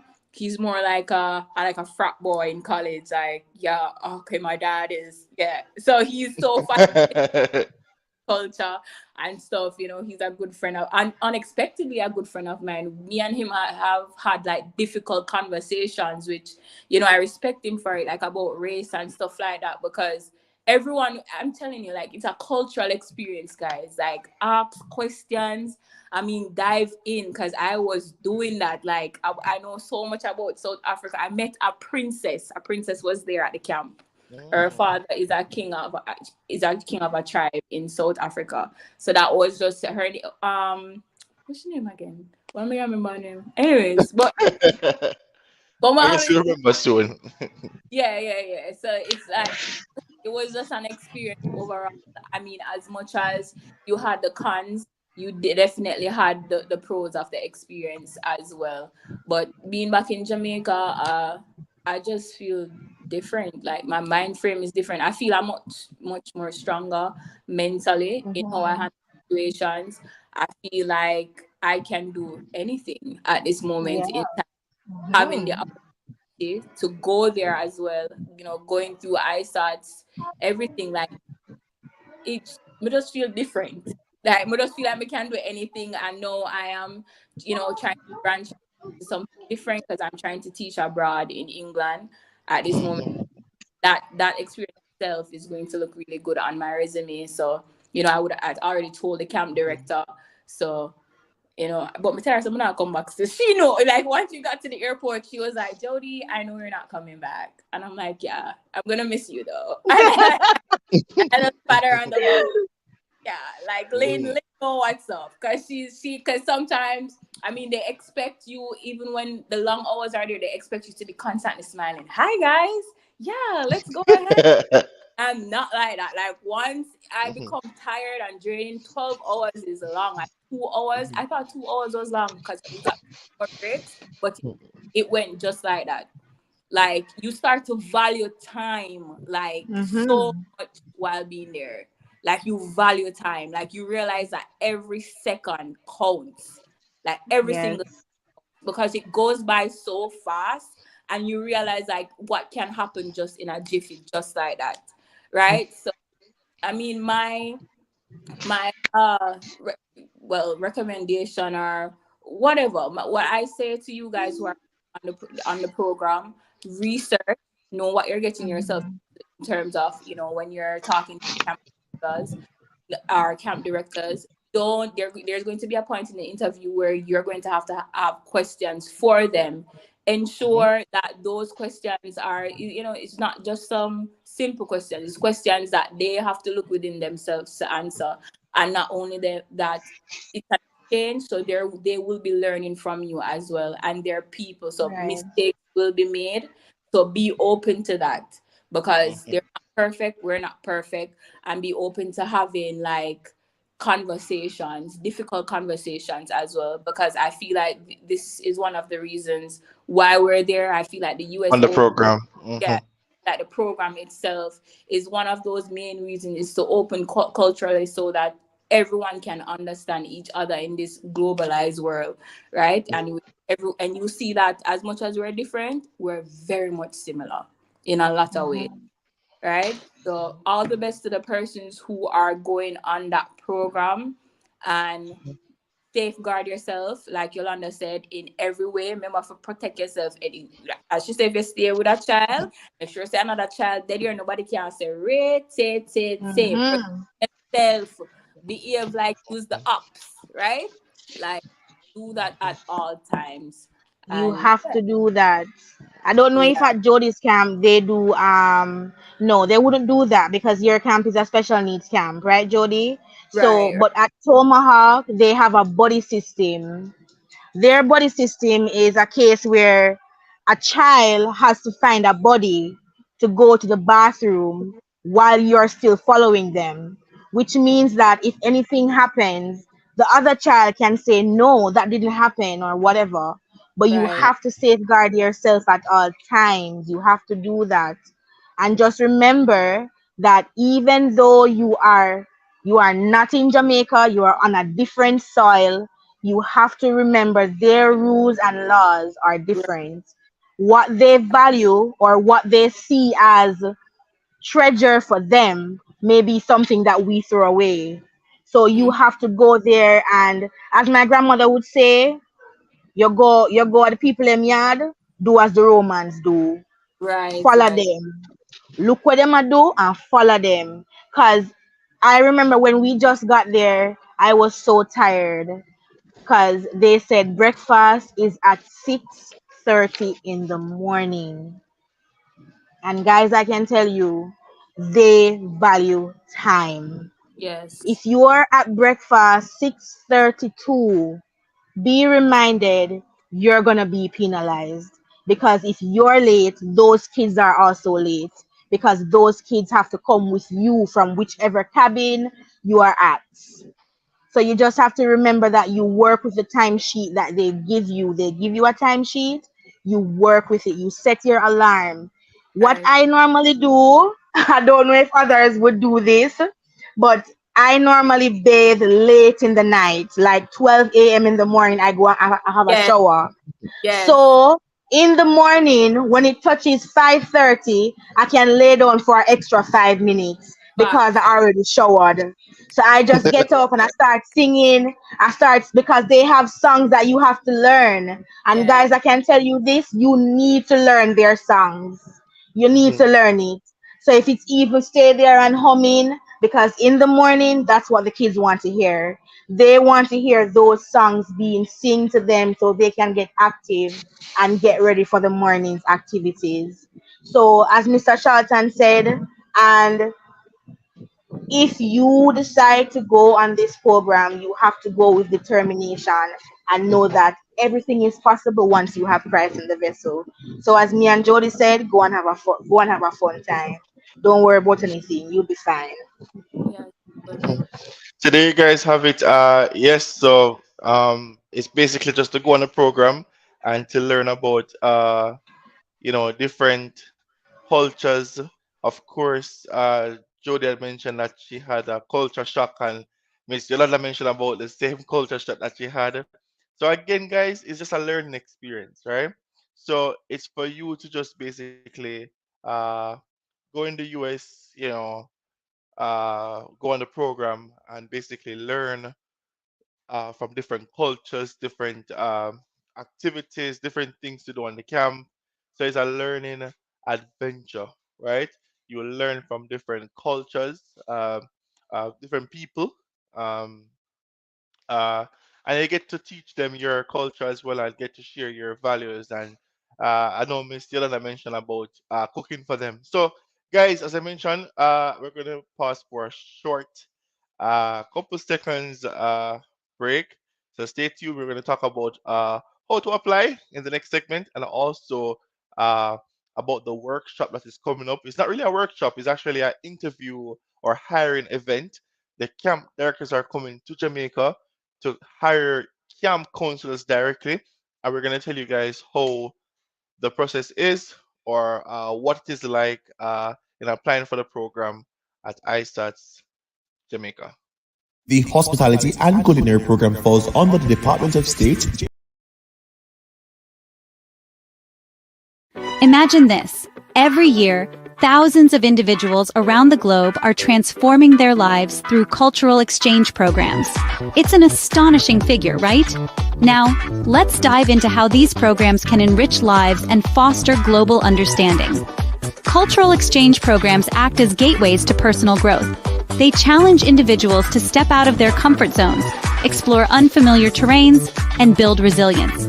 It's like embarking on a journey to self-discovery, where every step taken, every conversation had, and every experience shared molds you into a more rounded individual. But it's not just about personal growth. These programs are catalysts for professional development too. They offer you the opportunity to gain valuable work experience in a foreign country. You learn to navigate different work environments, understand diverse business practices, and acquire skills that can propel your career to new heights. Then there's the cultural immersion aspect. Immersing oneself in a new culture is akin to reading 1,000 books. It opens your eyes to different ways of life, traditions, and beliefs that you might never have encountered otherwise. It fosters empathy, broadens perspectives, and cultivates a sense of global citizenship. To recap, participating in cultural exchange programs offers a threefold benefit: personal growth, professional development, and cultural immersion. It's about stepping into the unknown, embracing the journey, and emerging as a better version of yourself. It's about connecting with people from all walks of life and understanding the world from a broader perspective. It's about fostering global understanding and contributing to a more inclusive world. So, if you're looking to transform your life, consider enrolling in a cultural exchange program. It's more than just a trip. It's an opportunity to grow, learn, and make a difference. It's an investment in yourself and in your future. Remember, the world is a book, and those who do not travel read only a page. So, pack your bags, broaden your horizons, and start writing your own story. The world is waiting for you.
All right, guys. So in this section, we're going to talk about how to apply for the program. That is the J1 Camp Counselor program. You guys heard about almost everything about the program. You have heard testimonials. You have heard about the J1 visa. What are the requirements? What are the what the program is? You know, it talks about different types of camps that you can be hired at. We talk about the specific class visa. We talk about the different backgrounds that are qualified for the J1 camp counselor type or category. Um, Program. And basically, we want to just share a lot about the program to fully equip you guys, you know, and to allow you guys to have all the knowledge, you know, about the program and to know exactly if this program is for you or if it's not for you. So if you really want an adventure during the summer, during your summer break from school, or if you're a teacher, summer break from work, or if you are a youth worker, if you really want to add some type of international experience on your resume regarding, you know, helping us on a camp, depending on your role, if you were a youth advisor for the camp, etc. So there's so many different areas or different backgrounds that we're looking for, different types of camps, different skill sets. So this is the adventure for you to embark on. So we're having a pop-up interview session, which is next week Saturday at our office location, right? So if it is that you are interested in applying for the program and you're ready to make that next bold move to basically start off your application and to kickstart the process, it is very simple at ISAS Jamaica. Before, what we were doing is requiring half the program fee before applying for the program or before being placed at a camp. So at ISAS Jamaica, and I think the model that we used here is that we try to ensure that we're able to provide you guys with the opportunity, like the possibility of placing you exists before we allow you to make full payments towards your program fee. No, specifically to the camp counselor program, you're not required to pay anything towards your program fee until you're hired by a camp. The only thing that you pay to ISAT is your screening and your registration fee. All right. So that's about 67 USD. So that's the only thing that you're required to start the entire process and to be hired by a camp. Right. So you only pay screening fee and the registration fee before you're hired. Right. So we know that the process in being hired by a camp can be a little bit lengthy and it can be time consuming, and camp directors really know who you're looking for, and it's a very I wouldn't say strict process, but you find that other persons you have to have substantial or impressive background with whatever skill that you're going to share on the camp, right? So you only just pay the screening fee and the registration fee to get started with the entire process with us. And the only way you pay towards your program fee is only if you're hired by a camp. So once you receive a job offer that you're hired by the camp, or when the camp counselors, sorry, the camp directors rather, come to Jamaica and they say, yes, they're going to work with you, you know, that's when you know you're supposed to pay your program fee and basically start the entire process, which is basically the J1 visa sponsorship process, right? So that's the next stage after being hired by a camp. So, as I mentioned before, the only thing persons or the only fees that you're required to pay are the screening and registration fees. So for next week, Saturday, we will send in an email out to you to let you guys know the address. So we're going to have a on-the-spot screening. So that's when you're shortlisted for interview with the camp directors. So the thing is that you cannot attend the hiring event in October if you're not shortlisted by ISAS Jamaica, right? So the camp directors that are coming here will only meet or interview prospective camp counselors that were interviewed and shortlisted by ISAS Jamaica, right? So once you're interviewed and approved by ISAS Jamaica, that's when you will know that you will receive invitation to come to the hiring event to meet the camp directors in person, right? So the event is next week Saturday. So Saturday coming. So next Saturday coming. So ensure that you come to our office and get your interviews done and basically start the entire process. So we'll have on the spot support. I know that we'll have probably a huge influx in the amount of persons that will be here.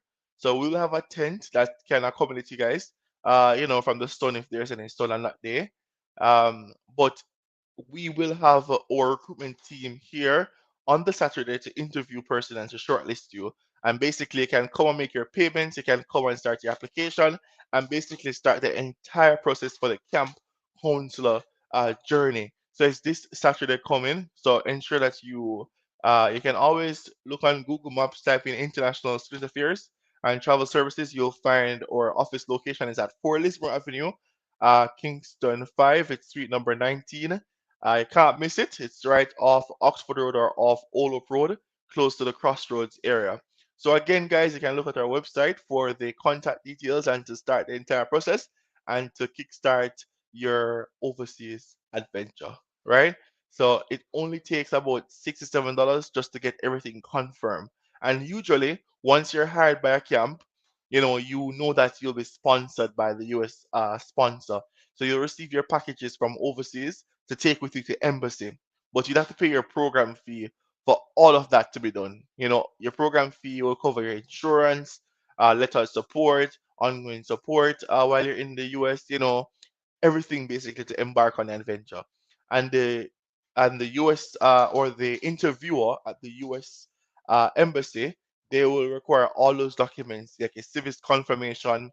So the civis is like a student and exchange visitors information system. So that's basically used to track exchange visitors in the US. So all of that will be outlined to you before you go to the embassy. So we provide a detailed preparation video for embassy. So that's where you will get all the details regarding what to do during your embassy interview, what not to do. So we prep you guys fully for embassy, and we ensure that you have all the documents required to obtain the J1 type visa, right? And you have a legitimate and authorized sponsor by the U.S. Department of State. I think you guys would have seen some of our ads on social media. That's Kaylee. That's one of the representative from Life Traveled, which is one of our sponsors. So we have two sponsors that work with ISIS Jamaica.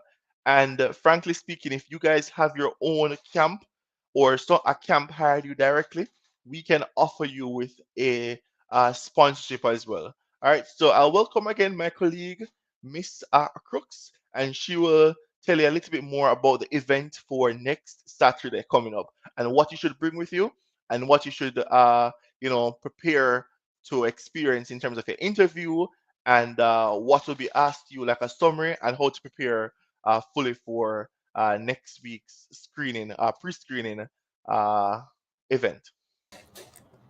All right. Hello again, guys. So, like Mr. Charlton said, I'm just gonna give you a brief overview of what will take place next week, Saturday. I believe that's September the 30th.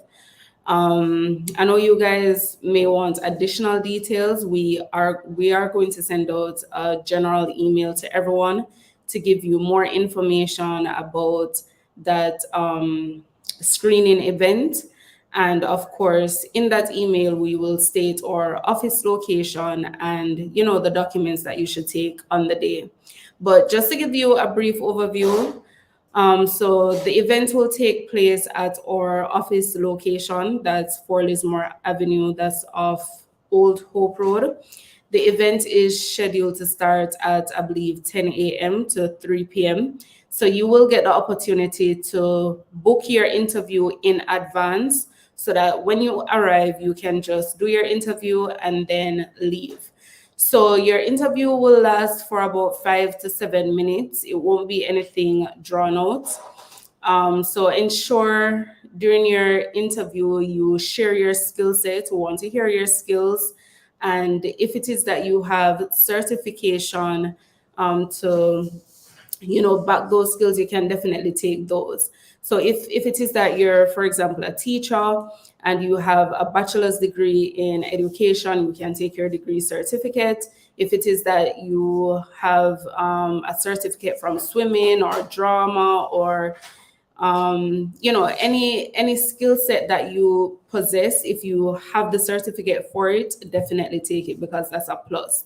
If you do not have the certificate, I would implore you to get a reference letter. There must be someone probably at a former high school or college that knows that you're really good at something and they can provide a reference letter to say, yes, John Brown used to do this sport at school. He was the team lead, etc., etc. Right? On the day as well, I would implore you to take your resume. I know a lot of us don't update those resumes. Please update them before you arrive. Ensure you have all your skills on it, your previous experience working here and there, your date of birth as well. Ensure, if you have any achievements or special awards, it's important to also state that on your resume. So if your resume is not up to date, please update it before you take it to us.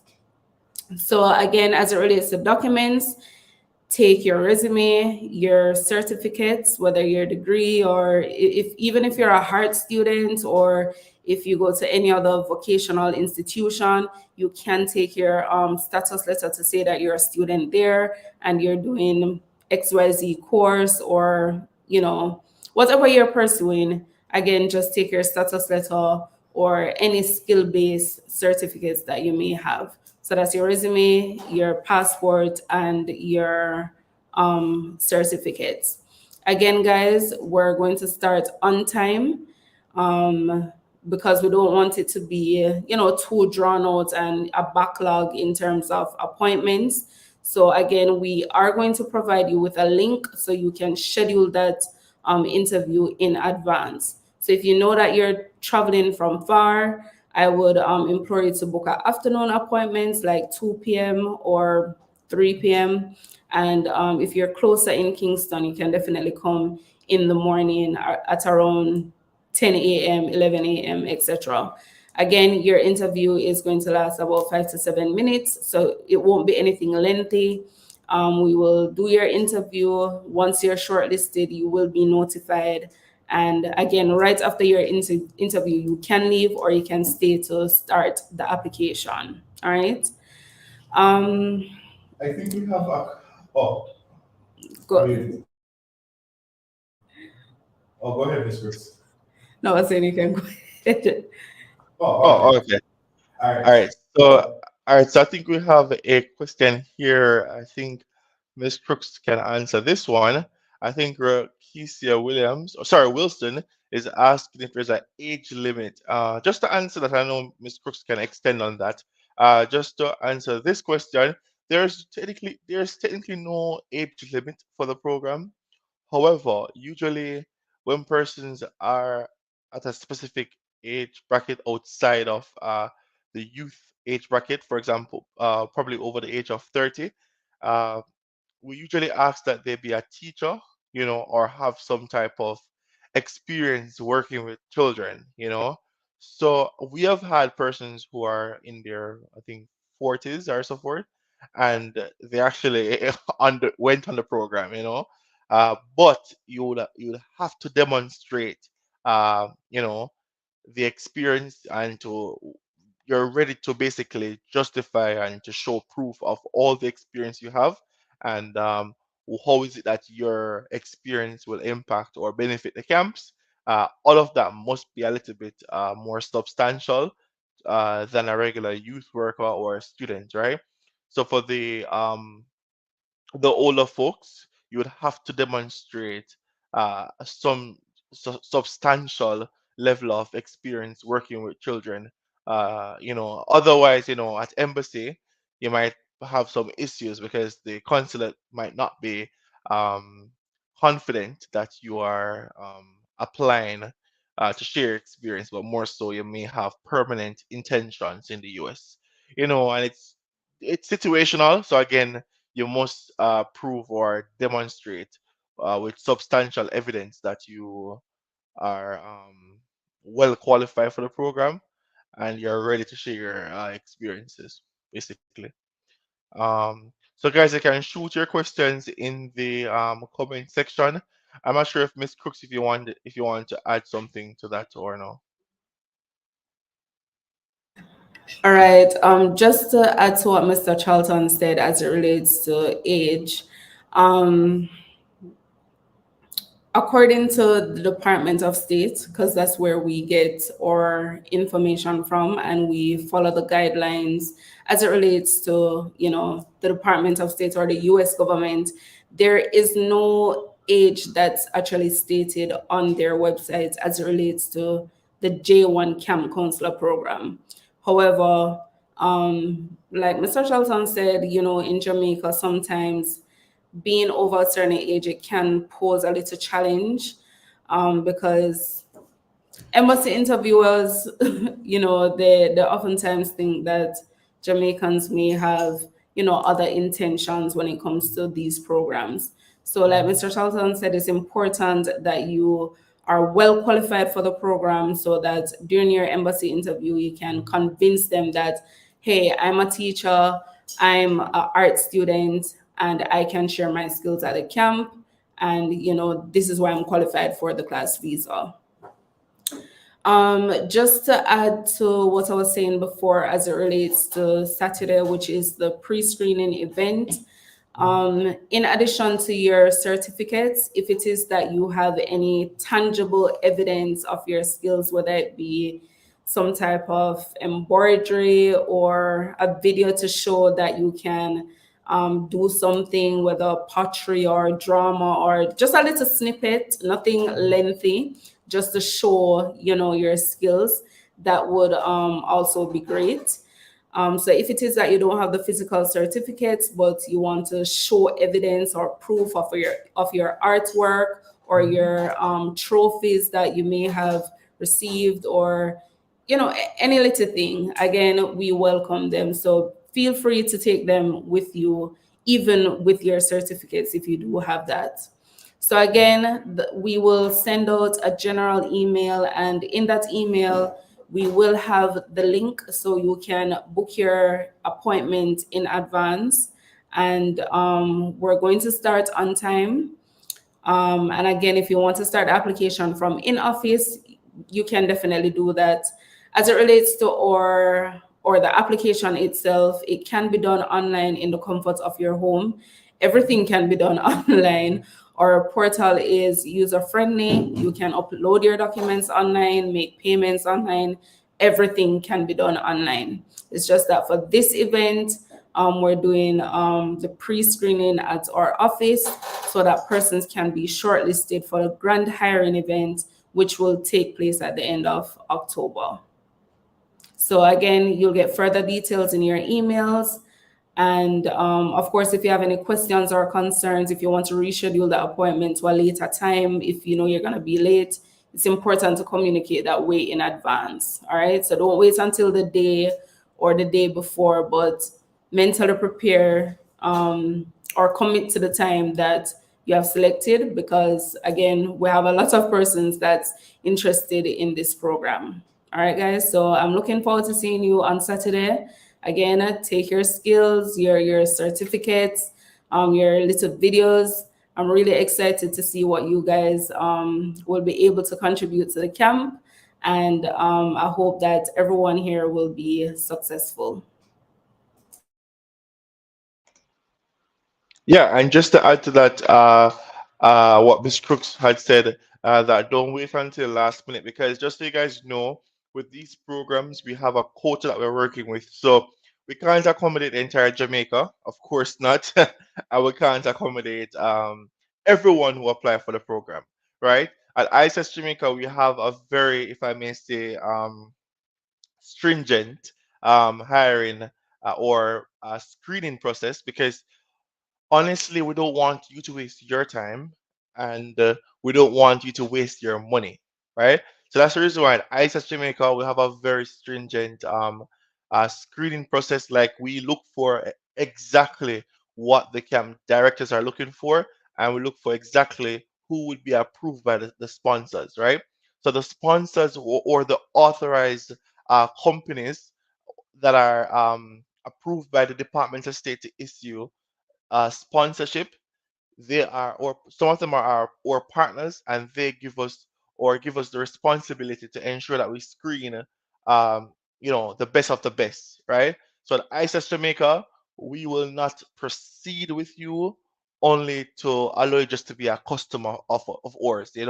We don't just want to just enroll you in the program knowing that you're not going to be fit for the program, or even at the embassy. Like the embassy will say, you're not really qualified for the program.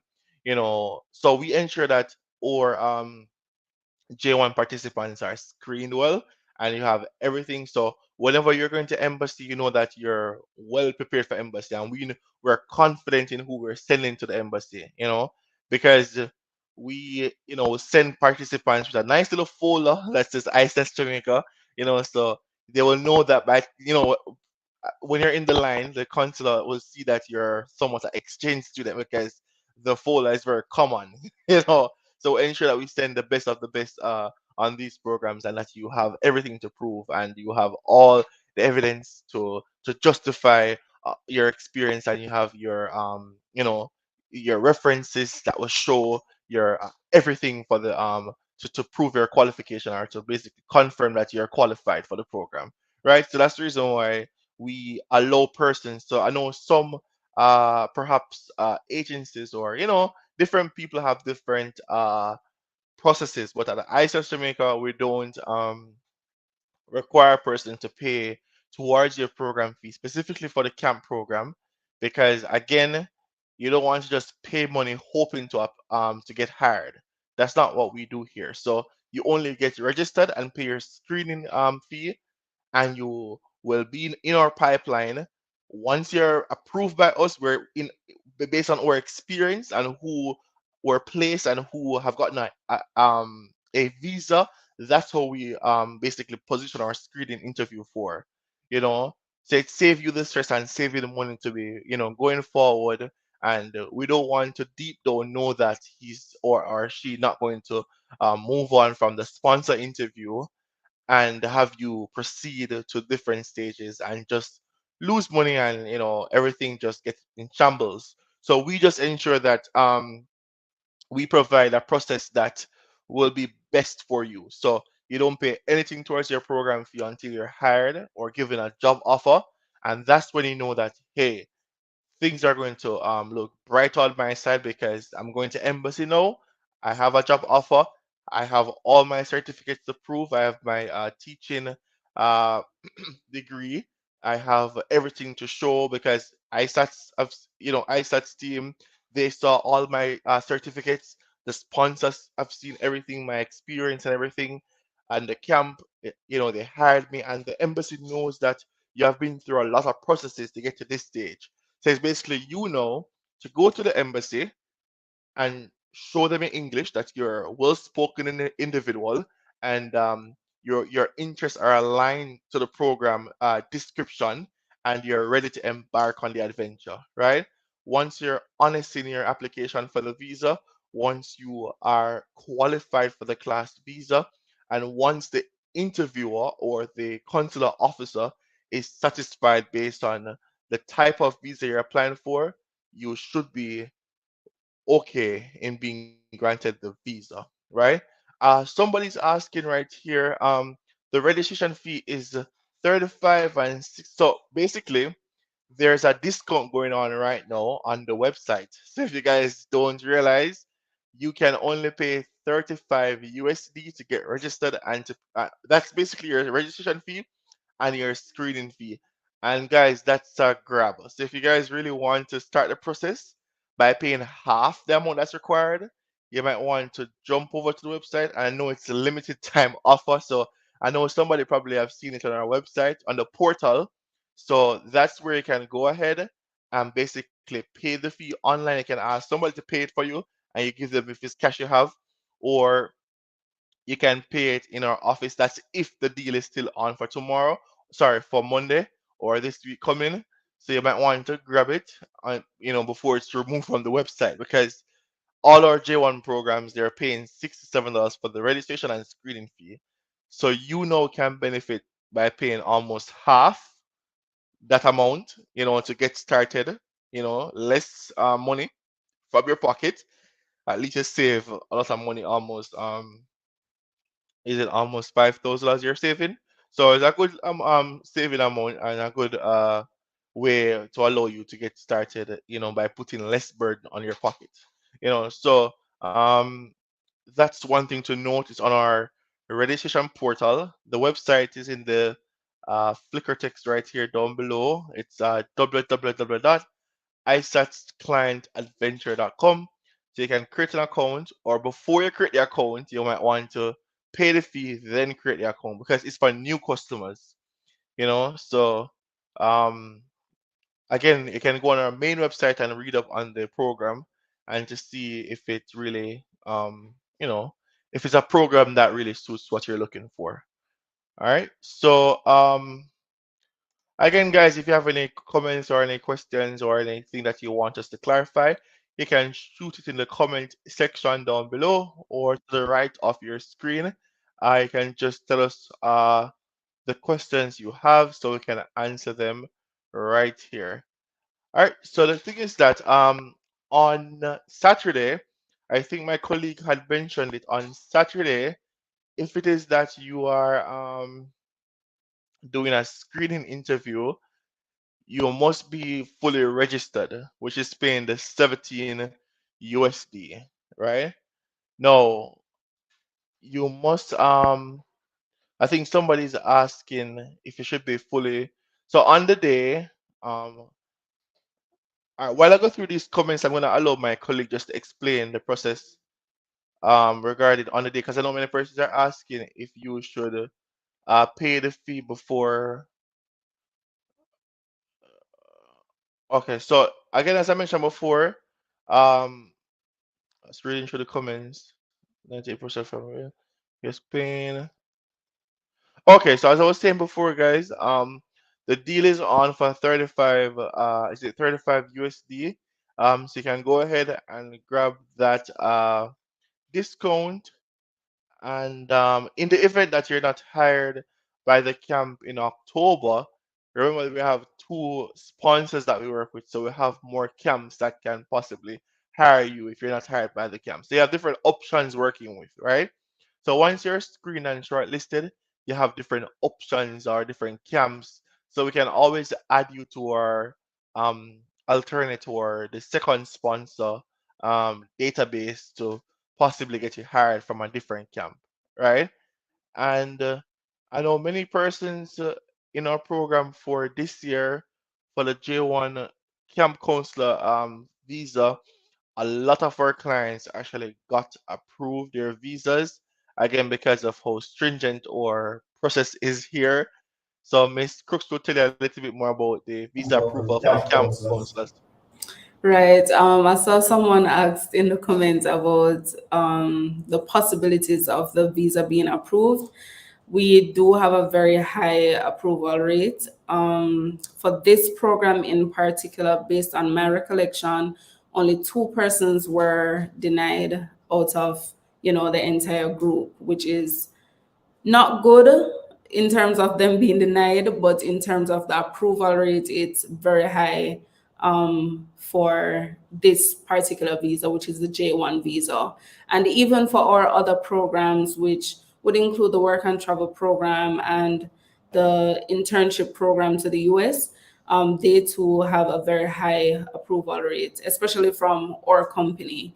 Because again, guys, we don't just give you the documents and send it to the embassy. Once you're a participant of ISAS Jamaica, we prepare you for your interview. We give you a prep session before you go to the embassy. And I know a lot of persons, it's probably your first time going to the embassy, or you may have had a bad experience applying for a previous visa. We have had persons of different situations and they did receive their visa for sure. So again, I would implore you to, get registered from early because we do have a deadline, which is, I believe, October the 20th. However, if it is that you want to kickstart the process from early, I would implore you to attend this pre-screening event so that you can be a part of the pipeline from early, because we are finalizing our numbers. And again, guys, we do have persons from last year. They will be returning to their camps. So again, we do have a quota that we're working with and a deadline. So if you're really interested, again, I would implore you to get registered as soon as possible.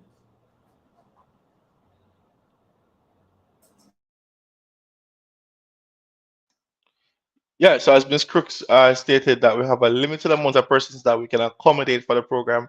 So don't wait until last minute. Other persons wait last minute and then only to hear there's no more spots available or we're closed, you know. So even though deadline is October 18th, I think, we can close before the deadline, you know.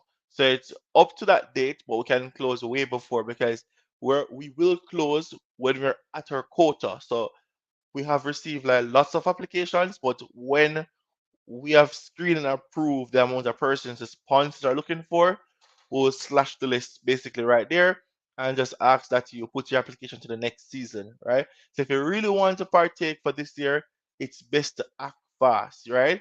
And unfortunately, how we do it is first in, first out. So the sooner you apply for the program, is the sooner that you will be in line for screening for the program, right? So once you have applied for the program, you will have a link in the portal to go ahead and book your screening interview, and then you will receive a link in your email for the link to do your appointment with the rep, to do your screening interview, and also to be shortlisted. Once the screening is successful, then you will be shortlisted for the program, and you'll receive an email usually within 24 hours or even on the same day. And sometimes, if the first interview isn't well, we'll ask for a secondary screening interview, and you'll do an interview with another rep, right? So you might get a chance to redeem yourself in the event that on that first day of your interview you weren't really ready for the interview, right? So you must be ready to sell your experiences and basically tell us about how is it that you'll be your participation or your presence at the camp will be meaningful to the camp counselors, right? So again, guys, that's just the process. It's very straightforward with us. You don't have to come to Kingston to do most of the stuff. Everything for us can be done online. We have a very convenient client portal where you can submit documents. You can also chat with live reps, and you can also see real-time updates on your application, right? And you can know when you're placed with a sponsor. You can see your job placement details, etc. You can make payments on the portal. So again, guys, the process for next week, ensure that your screening fee, again, you can pay $35 if you go ahead now and pay because there's a discount. I think it was day before yesterday, but you don't know how long it will be gone or on for, you know. So you might want to go ahead and grab that discount so you can only pay $35 to come this Saturday coming, right? Because you must pay those fees to get the process started. So on the spot you can come this Saturday to get your screening done. You can create your account, you can get support, ask all the questions you have, you know, get a one-to-one support with our onboarding team and or some of our team members from ISAS Jamaica will be in office on that Saturday, so you can come and start the process and basically get a chance to be shortlisted to do an interview with the sponsors that are coming in October. Right, guys? So again, it's a very simple process, and we'll have a lot of information on our website, and you can also visit our portal to start the process. And you can see our YouTube page that has some testimonials from our past clients and for the different programs that we have. And basically, just to know more about ISATs, I think Saturday will be a very good day to come and meet with us and to do your screening interview and to uh, s- kickstart your journey just to learn, impact, and explore.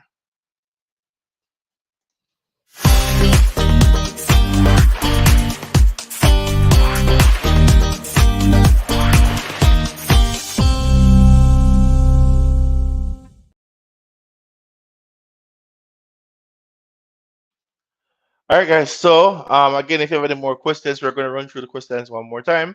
And before we go, we're just going to thank everyone uh, to join us this evening. Want to thank you guys to learn more about the program and learn what the program is about, really know the facts about the program, and to hear from past participants. And again, they basically give you guys both sides, the good and the bad. So you know everything about the program, right? We don't try to only tell you all the nice stuff, like you hear some of the disadvantages, getting up early, the different camps that you can go on, basically if you're in a special needs camp, different things or different experiences that you have, you know, the compensation for the camp, where you'll be living, the flight going to the camp, pick up at the airport. We discuss a lot of stuff, guys. So, again, if you have further questions or you would like us to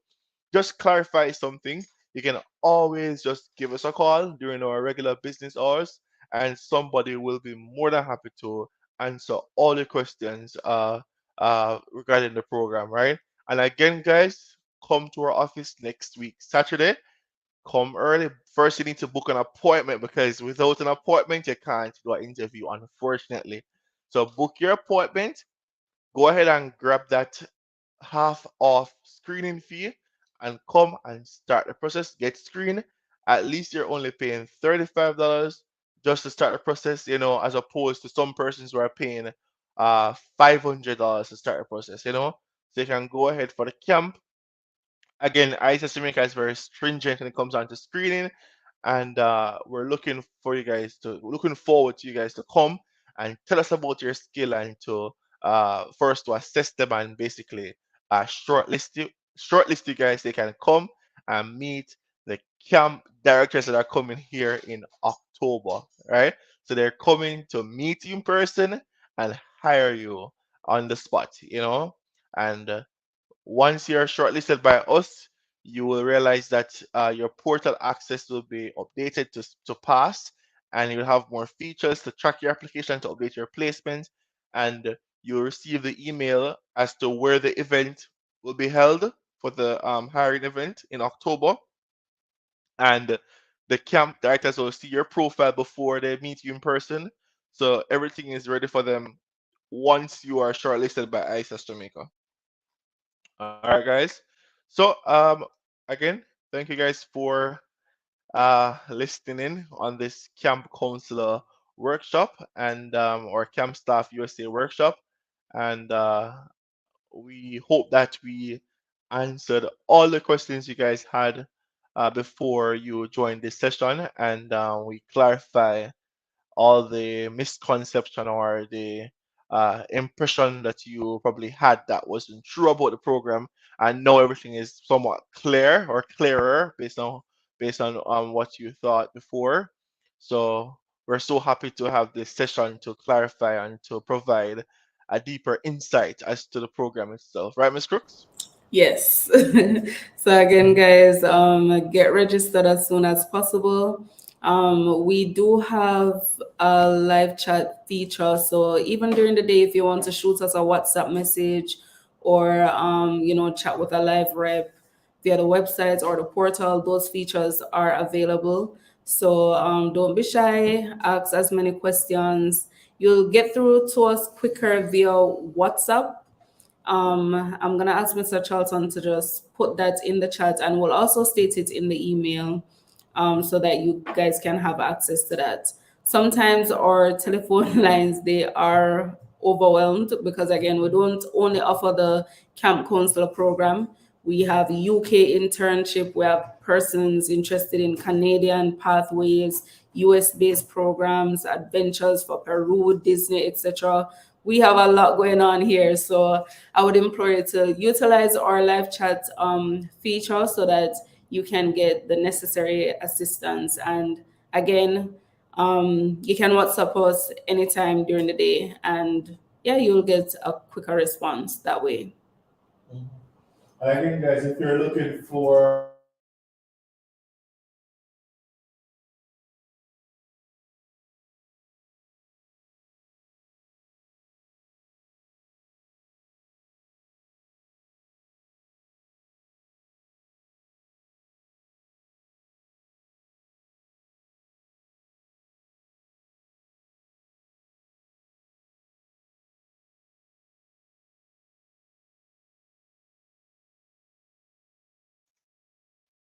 Oh, sorry about that, guys. So, as we were saying before, that if you guys are looking forward to assistance in completing your visa application to Canada, the US, or UK, we offer that type of support here at ISS Jamaica. So, even though you're not going on an adventure, we do have a travel services. So, right here, we have a travel service that we provide.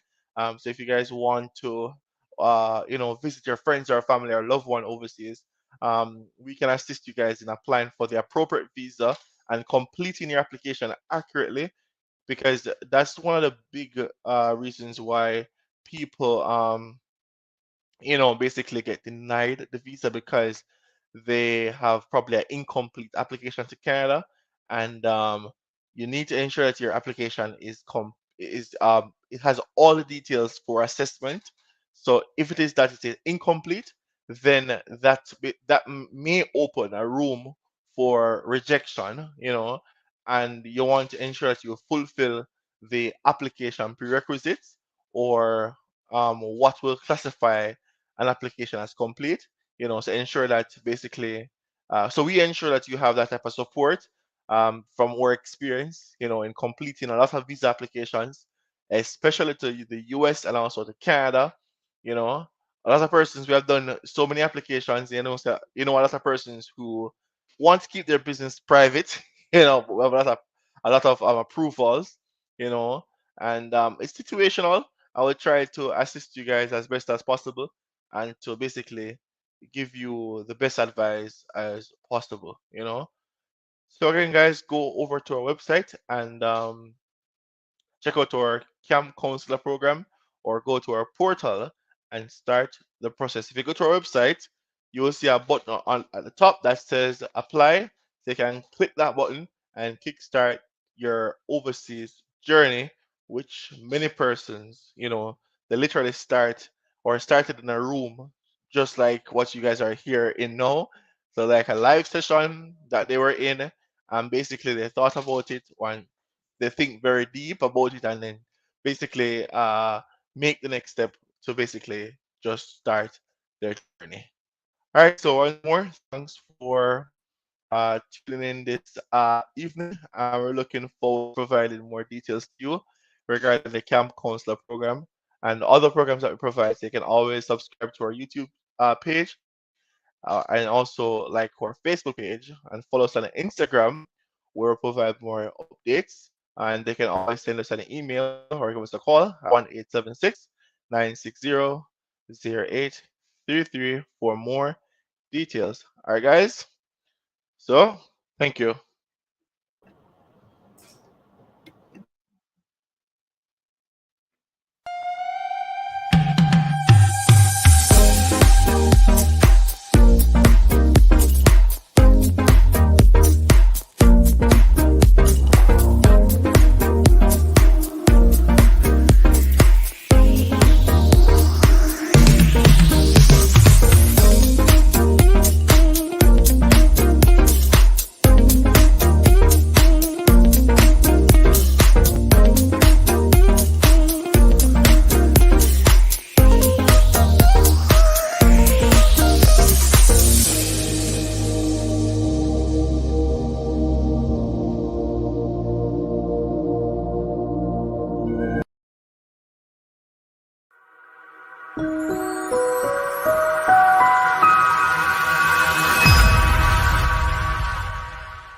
My name is Alice Ibukal. I am a first-year student at Charlotte Teachers College. My name is Shelly Gordon, and I attend the University of the West Indies Mona campus. I came about ISATs via the ministry website, where they have all the list of approved agencies.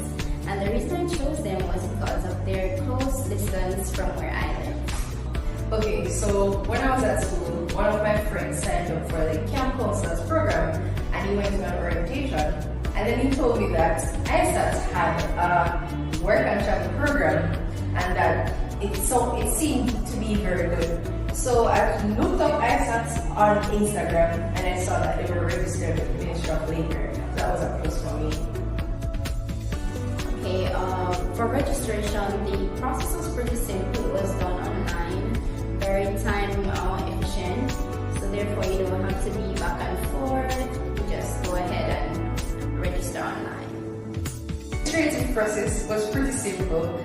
I went on their website and it was really a hassle because there were a lot of ads, there weren't a lot of other things popping up. It went straight to the point and you could get what you were doing finished in a quick amount of time. I sat to my friends and also other persons outside of Shortland Teachers College because all of the members here are very supportive. They know their stuff and they also push to the max to ensure that you are successful at the end. The staff here is pretty friendly. They know their stuff. They take care of you. They make sure that everything is done and everything is done on time. And that is one of the most important parts of signing up for these programs because it has a time frame that you have to adhere to. So they would ensure that everything is done properly. For the staff though, they are very supportive. If you have any questions, they're always there to share a point or to guide you through the process. Before this, I didn't know anything about the United States. I knew that it was a different culture, but I wasn't sure of the extent of it. So when I went to the pre-departure orientation, they showed me the different rights and what you should do and what you shouldn't do, and how to operate in a different environment and different culture. So it kind of opened my eyes to see what I'm actually doing.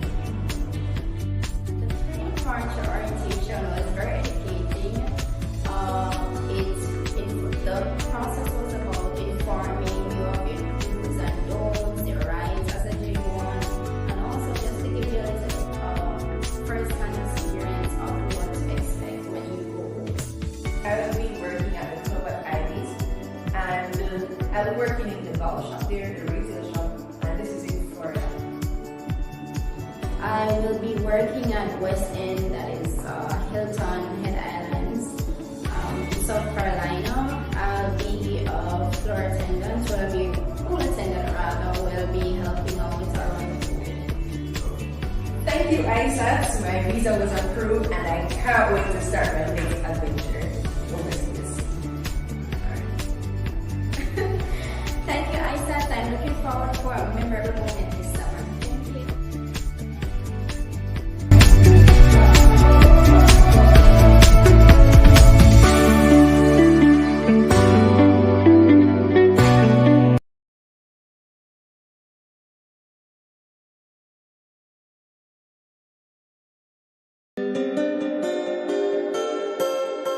Thank you.